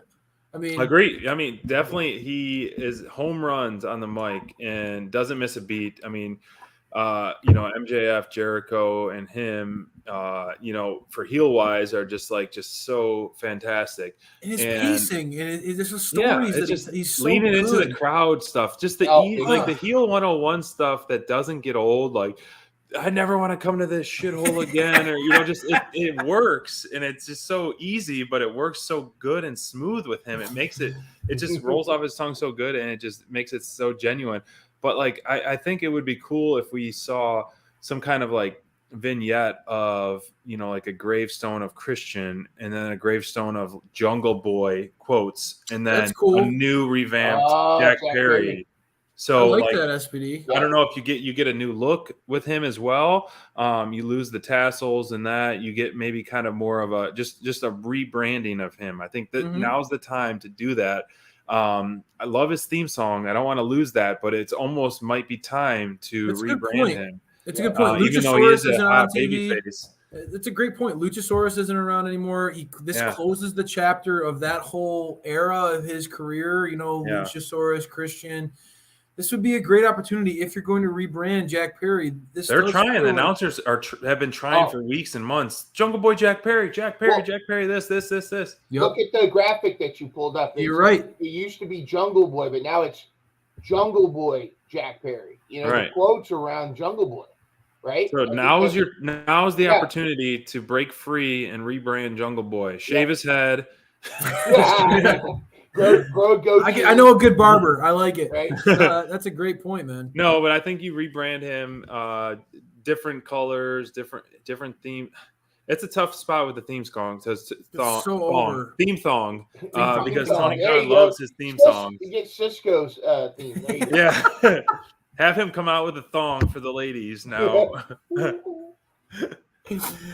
No, man, I hear you though. This does feel like a good opportunity for him to kind of go on to a next chapter, and that would be no better time than now to do that. I mean, what are you, mine? Are you eating up the Christian the heel work as much as I am? I've been a fan. I've been a Christian fan for so long. Back when when it was the Edge and Christian, and then when he broke away from Edge, and he almost got sued by Queen for the Bohemian Rhapsody ripoff, but for his theme song. But if you also notice too, like when MJF went on his hiatus, what have you, Christian was one of the ones that stepped up to be that heel. Like that was the moment when he really stepped up, and he was that was when you started getting your dead father, and everybody's like, oh boy, what's going on? Yeah. And I feel like that was tremendous. Again, we have another situation where the young up and coming pillar defeated the master at his own game, even gave him a concerto. Yeah. And now I gotta ask you, I mean, as cheesy as it would have been, there's a little part of me that was wondering, when the casket went down, were we going to see flames and hear the Brood music? Was Gangrel going to come out? What was going to happen? Yeah. And, there are rumors, and it's rumors, and it's dirt sheet, stupid rumors, and nothing's big, and it's probably not going to happen. But you never know. Old Adam Copeland might show up down the line at some point. So it's funny you say that, because I went to an indie show back in October, November, and Gangrel was there, and he fought Matt Cardona, I think it was. Wow. And it was, unfortunately for him, he could barely walk. Like his knee was just like so bent out of shape. But it was a brutal match. Like, but yeah, there it is. Going back to the old dance party days now. One of my favorite entrances, honestly. Like, I would always walk down and try to spray it. it would be sweet to have Edge and Christian back together. Oh my God. To finish their careers together again, like to kind of put a little accent on the whole thing. I don't know. I think it's gonna be interesting to see what happens with Christian going forward. But you're absolutely right about the Jack Perry. You know, they've slowly been morphing him away. You know, they're doing the John Cougar Mellencamp treatment with him. I don't know if you know the history of John Mellencamp. When he first started, he was Johnny Cougar.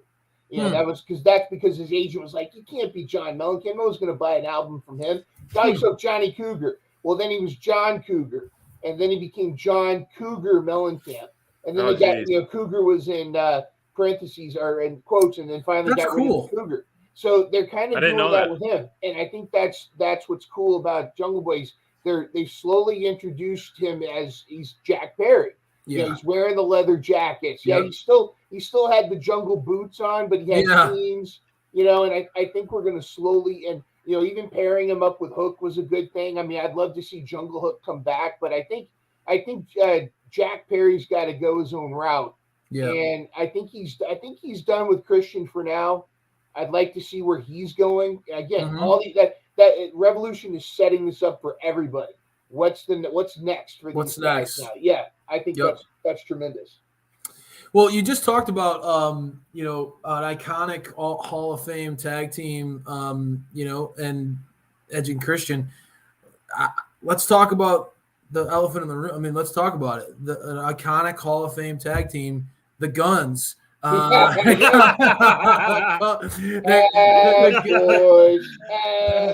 Guns coming out on top, baby, and my God, did I love it. I know you guys are thinking I was going FTR, baby, but I love the Guns. I love what these guys are doing. And again, in a match like there's so much like comedy and goofiness going on with Danhausen and Orange Cassidy. The Acclaimed bring their own comedy and fun energy. This was a fun match, I got to say, like, we were just giving Christian a bunch of props in this last segment. Jeff Jarrett is still the guy knows how to work a crowd. He knows how to work a match. The guy knows how to get under your skin. That was great. He's great. I love that he's back. I mean, I think he's doing great work, and I hope that they continue to keep him on. I'm thinking I was hesitant to see how that was going to go, but he's definitely carrying his own. I think he's got his place on AEW, but the Guns going in, backs against the wall, going against three teams, and they found a way to get through it, guys. I love it. And we talked about the importance of a post-match. No bigger post-match than that. And man, Austin, did Austin legit bust open Dax with like – oh, yeah. Check out his Instagram story so it gets you a souvenir. I love it, man. I love it. Busted him open the real way. We were talking Moxley blading left and right, but he busted Dax up. This visual, this program, I am so geeked for. Cash looks jacked. Cash looks jacked. They both look monstrous, but yeah, Cash was definitely showing off the gun show, so to speak. We talked about Hobbs versus Wardlow, all of it. So much fun stuff coming up on the horizon, but to me, there is nothing more exciting than watching the Guns versus FTR, seeing this feud get rekindled. It's so entertaining, and I think that the Guns have found a way in the past to be those antagonistic heels with the FTR. I remember Austin wearing the bald cap on his head. So funny in the crowd. Just so funny, trying to get under their skin. But they're going to have so much material kind of being those cowardly, jackass heels, being the champs. It's going to give them a different vantage point. And I don't know about you guys. I'm excited to see the material that they come up with. And then eventually, obviously, I hope that they slow play this as long as possible so that they get us wanting FTR to get their hands on the Guns for weeks on end before it happens. Because there's a lot of opportunity here. These two teams know what they're doing, and I have no doubt in my mind that this program is going to be killer going forward. I'm geeked about it. I'm so geeked about it. I honestly am I'm so happy that this is going to end up happening. I think this was the gimmick stuff aside, the Gun Club are one of the best sellers out there, and Austin and Colton both Great point. sell so dang well and tell such a great story in and out of the ring. It's no reason why their rise to the top has come so natural and so fast, really. And it's great to see. And, we're supporters of it. And it's even more fun. What you touched about earlier is that the fact that when we talked to Austin, the dream match, and now we're going to get that. We got a taste of it. We got a taste of that feud. Now a big taste of that feud. But and now they're champs. It's going to be, it's so cool. To be role reversal. Yeah. Essentially them chasing the top guys. The top guys are chasing the top guns. It's a total different, thing. And the whole, it's FTR. What are they doing? He's starting his podcast. He's, pulling back the curtain.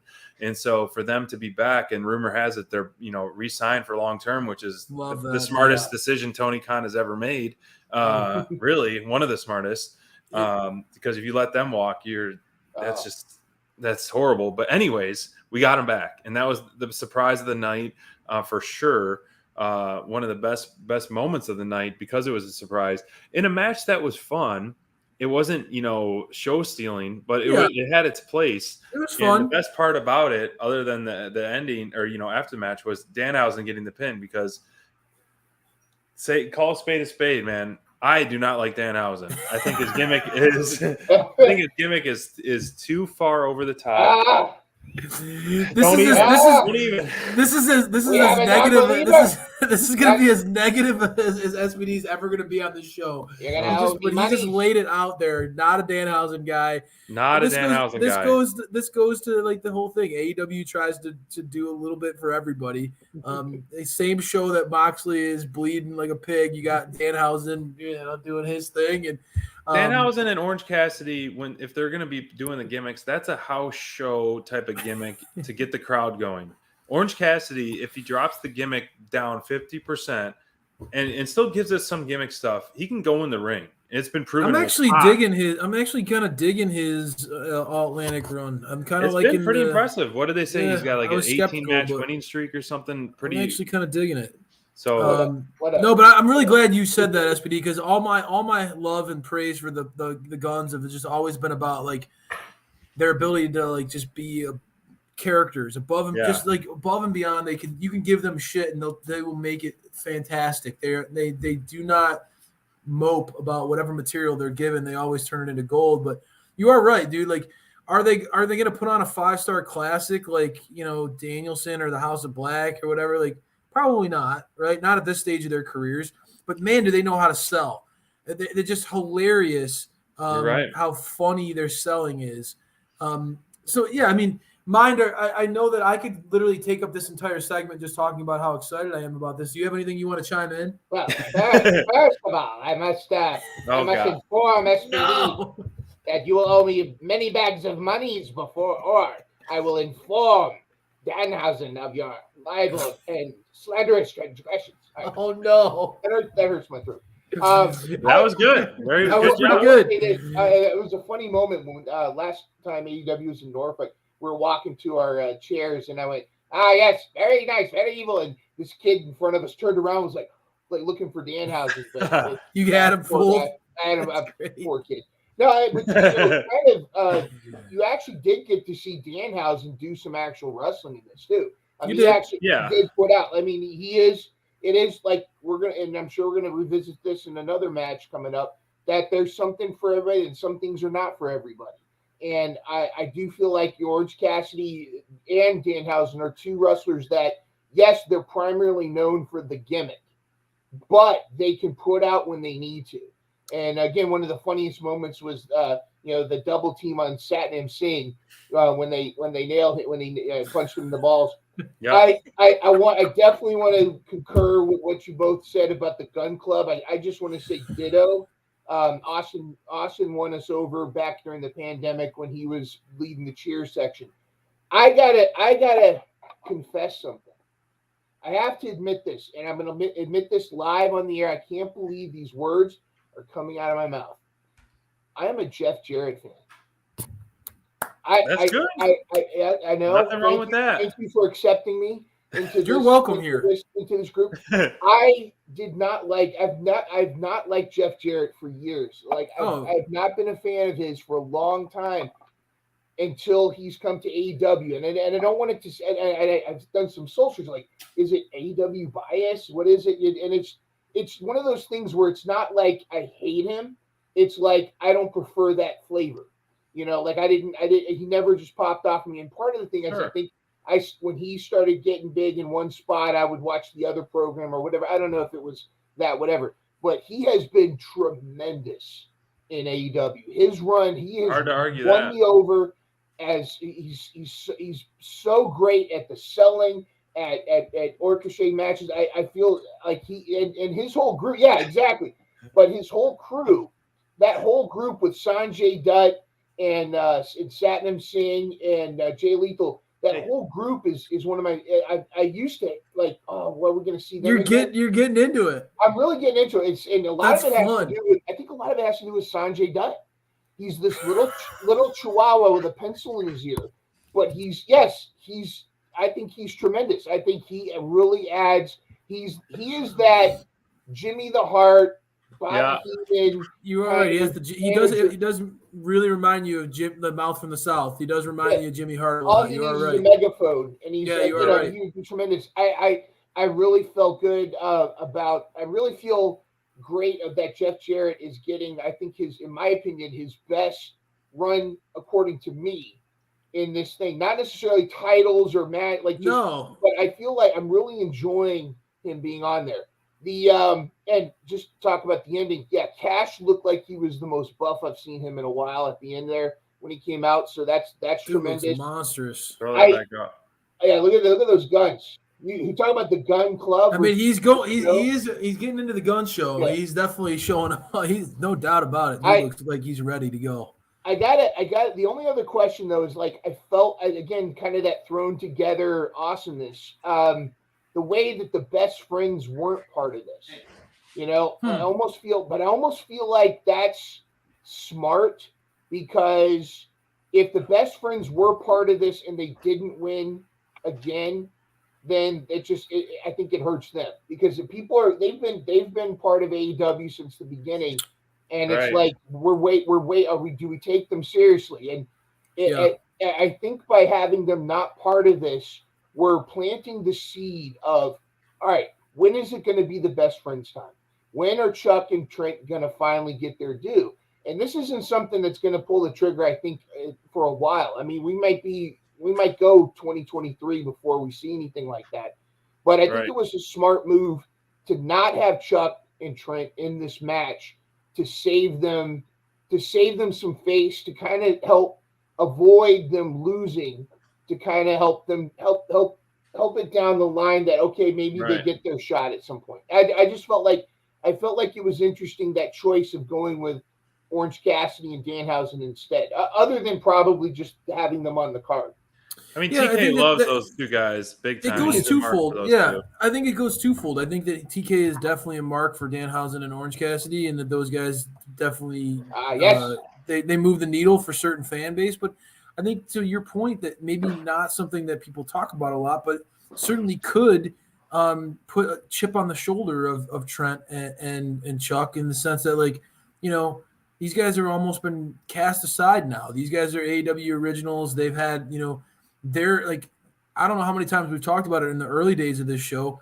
Trent, that dude is all like, I loved watching Trent. He's a machine. The guy is a motor. He has a motor in him like few in the business, even.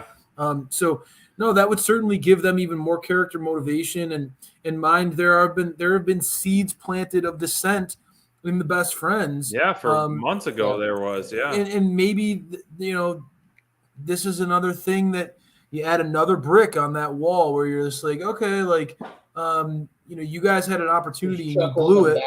Yeah, you guys had an opportunity and you blew it. Where are we at? I don't know. It certainly could be interesting in their mind.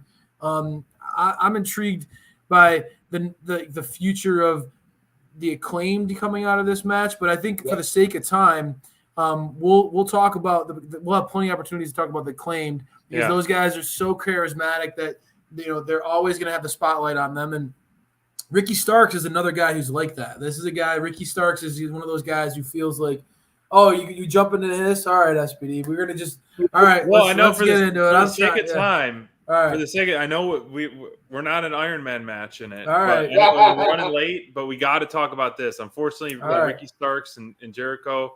Might not Ricky have. Starks We're not is going to have great. time for that, but we have to talk about this. I mean, this was one of my sticking points. I mean, because it had. I was honestly hoping that we would just talk about Ricky Starks and Jericho, and then we could wrap up the show. Is that cool? Mr. Heel himself has been sour grapes with MJF. I'm not an MJF guy.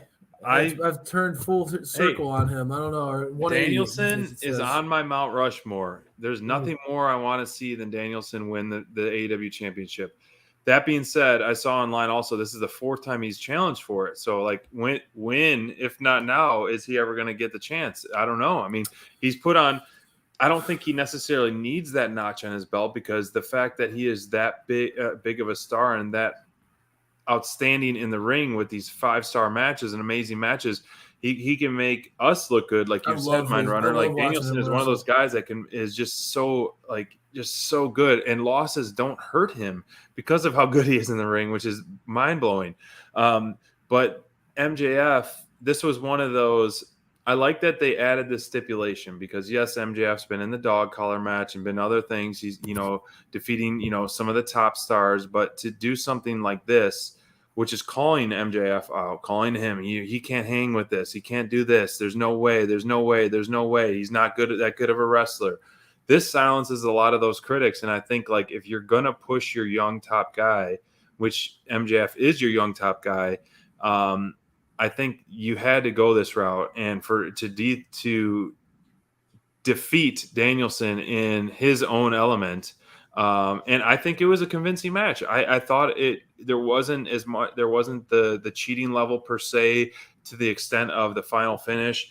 Mixed reviews of whatever happened with coming out, Tony Schiavone coming out and things like that. I thought as a fan, I was geeked up about that. Adding more, no draws, the sudden death. Like, okay, yes, you could have had that stipulation ahead of time, but as a live audience and to make the people pop more. Oh, wait, it's not over. Hold on. Coming down to the ring, I got some breaking news. Like, you do the cheap pop, and that's what wrestling's all about is, like, I'm for a good cheap pop, whether it be the yes, which we saw for the first time Danielson lean into that. He was into it. Yeah, he was. For the yes chant. He did. The first time in AEW. The cheap pop of the scissoring, the suck it, any of those cheap pops that I love the cheap pop. And so if I was there, I would have been geeking out. Okay, we're going to get 5-10 more minutes of wrestling. And we didn't lose with the Dynamite Diamond Ring. We didn't lose with the oxygen tank per se. We didn't lose a cheap way per se. But this, regardless of how you feel about MJF, he had a great wrestled match. I mean, 60 minutes for anybody. Some of the stuff I've never seen him do. And I have to give props where props are due for that. And I mean, it fits into the narrative of Bryan Danielson too. You just said 0-4 now in world title challenges, and that's sort of the story of Bryan Danielson being a B player, right? That's always been kind of his the knock on Danielson is that in his run in WWE was he's a B player, so it kind of fits that narrative, and again, it doesn't hurt Danielson that he's. It only makes him, those of us who love them, we want to see him get that much more. I will admit, like, the MJF stuff for me, it's hard, right? I have a hard time because he is great as a heel. Are you jealous of him? I think that I'm trying to wrap my head around why I'm struggling so much with this chapter of MJF's run. Because leading up to his world title run, no one sang his praises more than I did. I can't tell you how many times we've said, like, he checks all the boxes. He's gold in every single segment. I go back on all those conversations that we've had, and there's something about this run that just is rubbing me the wrong way. And maybe some of it is that, like, I didn't feel any level of any sense of disbelief whatsoever that he was going to lose this match. It felt like it was just like almost like de facto thing that was going to happen. It was just waiting for it to get over with a little bit. And when I look at that, I'm like, I can't criticize that AEW is doing everything they can to build MJF into being the framework, the foundational piece, the best guy in their company. I can't hate them for that, right? Because he is so pivotal and important to this brand. But it's just like, how much more can they do to just protect this guy? I mean, beating Punk in Chicago, winning the Dynamite Diamond Ring twice, beating Danielson in a 60-minute Iron Man match. It's like, are you going to bring like Hulk Hogan out of retirement and have him drop a leg drop on the Hogan? Sometimes if you have Patrick Mahomes, you got to sign him long term and give him what he wants, man. It's just sometimes you just got to do get that. it. I get it. It's just and some of the act is getting. MJF is a little one note in that he's an arrogant prick who will talk to you like he'll just tell you that you suck and he's better than you, and so some of that might be like that. His stick is getting a little, but I don't know. I'm struggling a little bit with MJF's title run, and it's a weird feeling for me because I do love great heels, and hearing everybody just heap praise on what a great heel he is, maybe that's why I'm being counterculture. Maybe that's what it is. I'm having a hard time with this chapter. Now, again, in ring this match, MJF said it in the media scrum. Like, he clearly is in the best shape of his career. The dude looks like an absolute beast right now. His stamina was, even though he kept drinking water, like Taz told him not to, he did. I mean, he had no problem going full 60 minutes, and so you got to give the man props. 60 plus.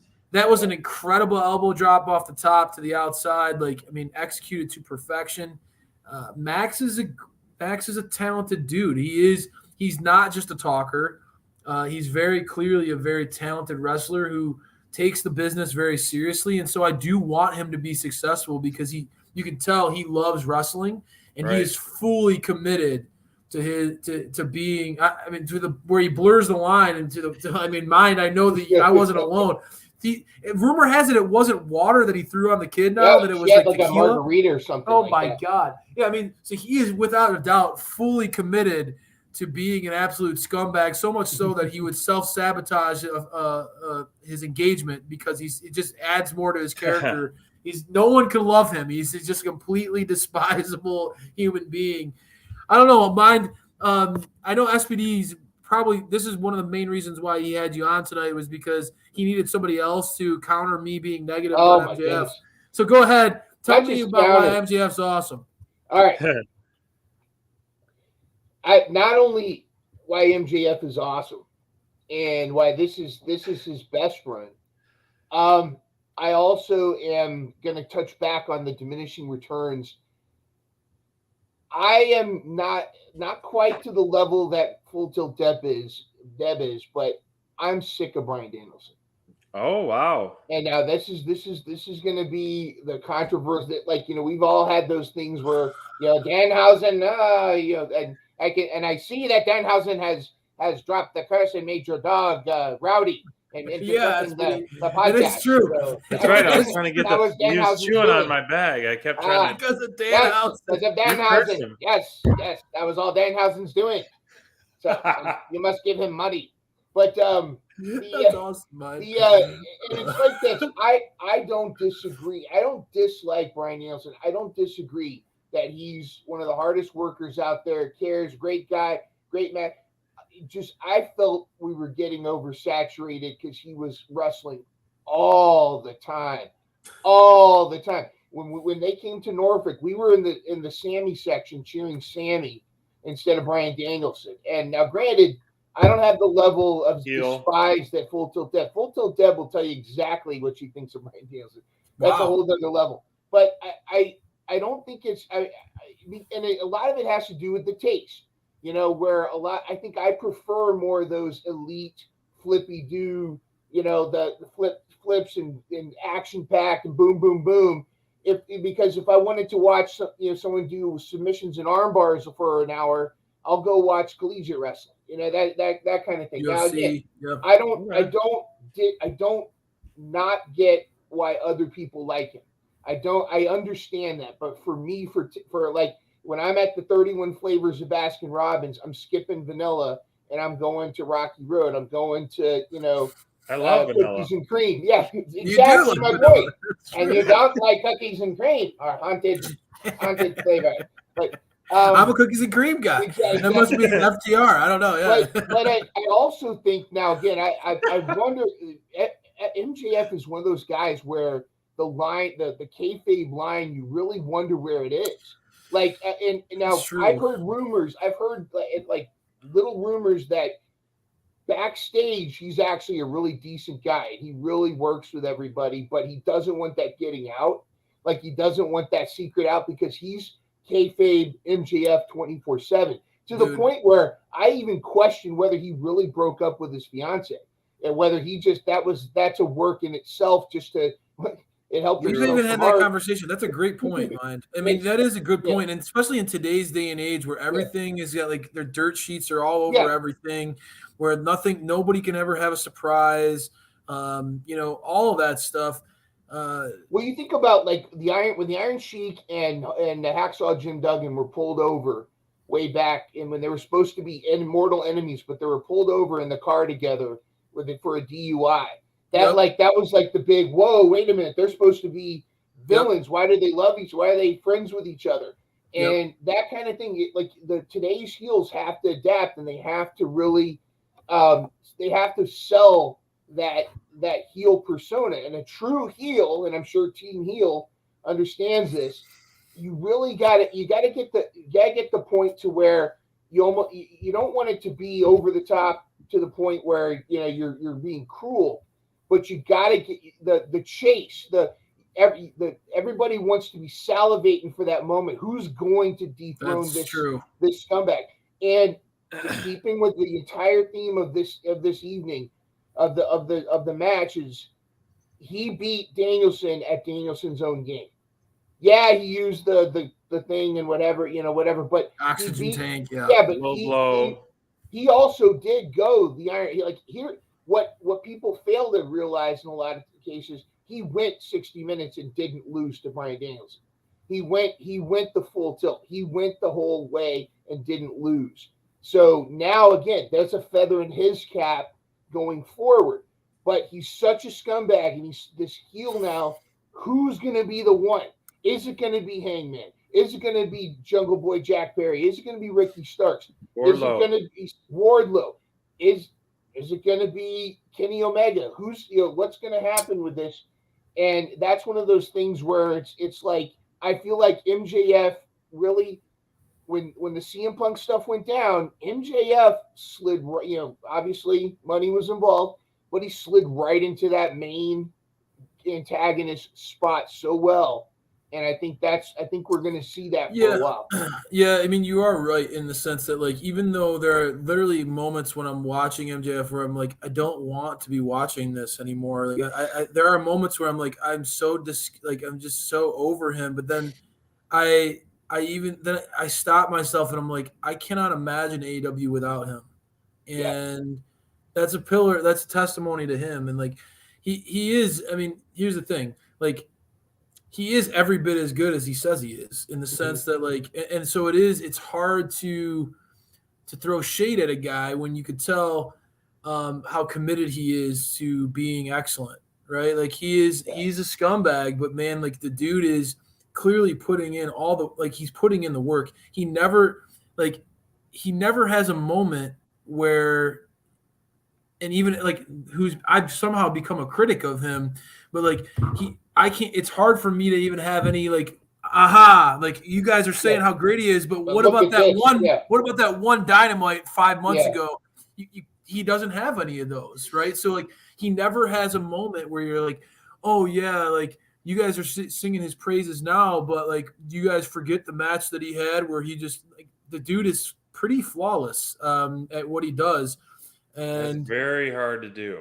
It is. It's very hard to do. Live TV week in and week out. Yeah. And do you blame? I mean, I know you are being overly critical on MJF as of late, but put yourself in Tony Khan's shoes. Would you do anything different? No, and again, Pay it him makes and me put him to the top it because makes he me just, sound like it makes me sound like a hypocrite, right? Like I Right. love what the WWE is doing with the bloodline. I love that whole storyline, and not to like blur the lines between AEW and WWE, but like we're all wrestling fans here. We can be adults, and I love what they've done with the bloodline. And the only reason why that story is even as compelling as it's been is because Roman has been as protected as he's been. So as mine talked about, and if AEW is going to have a compelling babyface beat MJF, MJF needs to be the guy who beats Bryan Danielson in a 60-minute Iron Man match, who beats CM Punk in Chicago, who makes everybody feel like he needs to be insufferable, and he needs to back it up, and he needs to be protected for a while. And that's what they're doing. And I mean, I have to, like, I'm not naive to it. I guess I'm curious to see, in the media scrum, he addressed SPD, the elephant in the room, with you, with like talking about how Adam Cole would be a great challenger for him. It's very hard for me to see, like, right now, like, who could potentially really dethrone MJF. I think we got a long way to go before he goes down.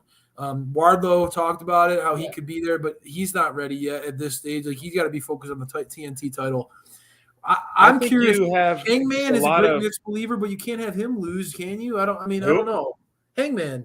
Oh, no, I think you have two programs that you can go down the path, and I'd love to see your guys' chime in. I think you can, in no particular order, the next two baby faces that MJF should go against are Jack Perry and Adam Cole.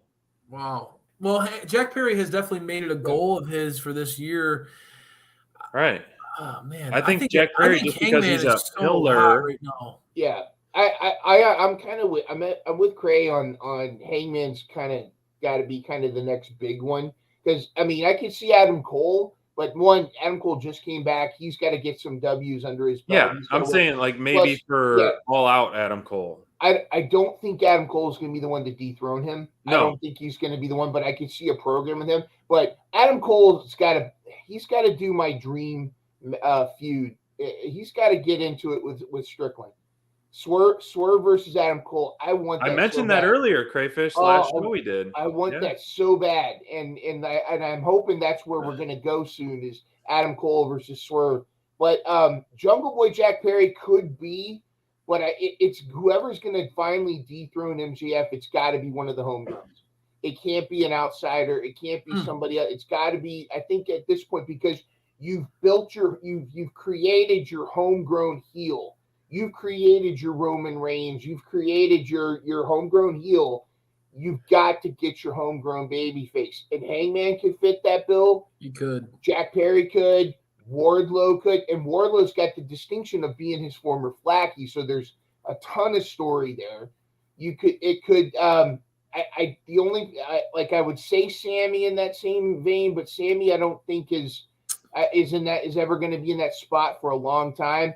Darby program-wise, I like all these ideas, but it's tough to think who would dethrone. I don't think Jungle Boy or Jack Perry or Adam Cole would dethrone. It feels like the dethrone is such a long way away. Yeah, but these are media programs I would like to see. Yeah, MJF has got to hang on to this belt for 2024, because they've been talking about the bidding war of 2024, and they're going to play it up. MJF's not going anywhere. But that's going to be the storyline. That's a great point, man. That's a great point. And he's going to be talking about how, I might just go over to the E and bring this shiny little thing with me. And for him to be such a fan of Punk, right? Of CM Punk, he I'm better than you, and it. CM Punk's the best in the world. There's so many callbacks that even like the pickles at the media scrum. Yeah. There's so many callbacks that Punk has for that MJF has for Punk. What better way than to just like when Punk was feuding with John Cena, that whole he was gonna take the title and leave WWE. It could be a similar thing. And you are right. The whole story of MJF for the last year and a half has been 2024. I'm gonna leave. If he dominates the year of 2023 and maintains the championship, and then he has that holding himself over the head, I mean, that would be a pretty compelling, cool story, mind. I think that's pretty cool. how cool would it be at the Royal Rumble, not coming through, but like just him sitting in the crowd with the belt. Oh God, just sitting there. You miss some of that old school Can stuff. you imagine just him sitting there in the crowd and just like not saying a word, just sitting there being MJF, and just imagine just the meltdown that would take place. I don't know. The internet wrestling community would lose their shit over that. Mind, I think that'd be awesome. I think I'm gonna say it like after this pay-per-view. Even though Hangman, I think the dethroning of MJF is a long ways away. Yeah, agreed. Hangman is a former world champion, so he can afford the loss and not have any like major credibility loss here. And this dude is as hot as he's gonna be for the foreseeable future. Hangman is absolutely on fire right now, and I think that would be the program. I think that let's go for it. Strike while the iron's hot with Hangman right now. The people are buzzing after that feud with Moxley. He's ready to go after MJF. And again, if I'm looking at it from Tony's perspective, SPD, and you're throwing all the roses at MJF's feet. It's another former world champion, another AEW original. True. A guy I think you saved that for a little bit later, though. Like, give him the transitional feud. Who would you go with? Jack Perry, just because it's a transitional feud. He's a smaller guy. Is he ready for that stage? I don't see why not. I guess it would make sense storyline wise, in the sense that MJF clearly was talking trash about him at the media scrum. Jack has made it very clear that he wants to win a singles title this year. So they planted all those seeds. MJF could come out and just say, okay, you think that you're ready, like you call yourself a pillar. Yeah, that could work as a short-term program. Right, short-term program, and then I would like. And then Christian could get involved and cost him the belt, and then that would be start all over again. I love it. Yeah. No, this was good conversation, guys. I mean, we went on almost as long as the pay-per-view, so I like it. This was good stuff. MJF would be ripping me for talking so much. This was good stuff, guys. I appreciate it. It's a lot of fun when we get a chance to get together. Absolutely. For those of you who joined us in the chat, I appreciate you guys coming out and supporting. And SPD, you're gonna have a lot of good content to troll on Instagram, man. I love it. So I know you guys are gonna be glued in on Dynamite this upcoming week, man. Hobbs versus Wardlow, guys. That is gonna be a match worth seeing. And as we talked about it all night, big beefy men slapping man. That's right. and as we talked about it, Mind. I mean, really, dude, like you did a nice job of painting a picture, and no wonder why you had all those years as an educator. Just that, like, you were telling a story tonight. AEW really did have a lesson plan for Revolution, and that lesson plan was to, create like these stories of these homegrown guys beating these veterans at their own game, and creating new stories going forward. Fresh off the heels of Revolution, this upcoming week of Dynamite is going to be a must-see episode. I think it's a lot of eyes are going to be on the product. Hopefully, I think it's going to be exciting. Amen, guys. Thank you. Yeah, man. Thanks for joining us, Mike. Next time, and I'll bring talk to you guys. My Duke's mug next time. I like it. We're talking about how we want to do in the near future sometime another draft. Yes. Really sweet. I might even get full tilt Devin on. I was going to ask, can you recruit Deb? We need to get like 4, 5, 6, 7 teams in there and make it even more difficult to do. Yeah, if anybody's out there listening, let us know if you're wants to be a part of the Dynamite download draft. So that would be a lot of fun. We could have Scoot. We could have Scoot out there representing for Team Bonds. It would be good. Right. I would like it. So let's talk about it. Let's gauge the interest. See if we can get a field of 5 or 6 teams maybe and go at it. Yeah. I'm down. And put them on the clock. I like it, gentlemen. Night, guys. Night. Da-da, da-da, da-da.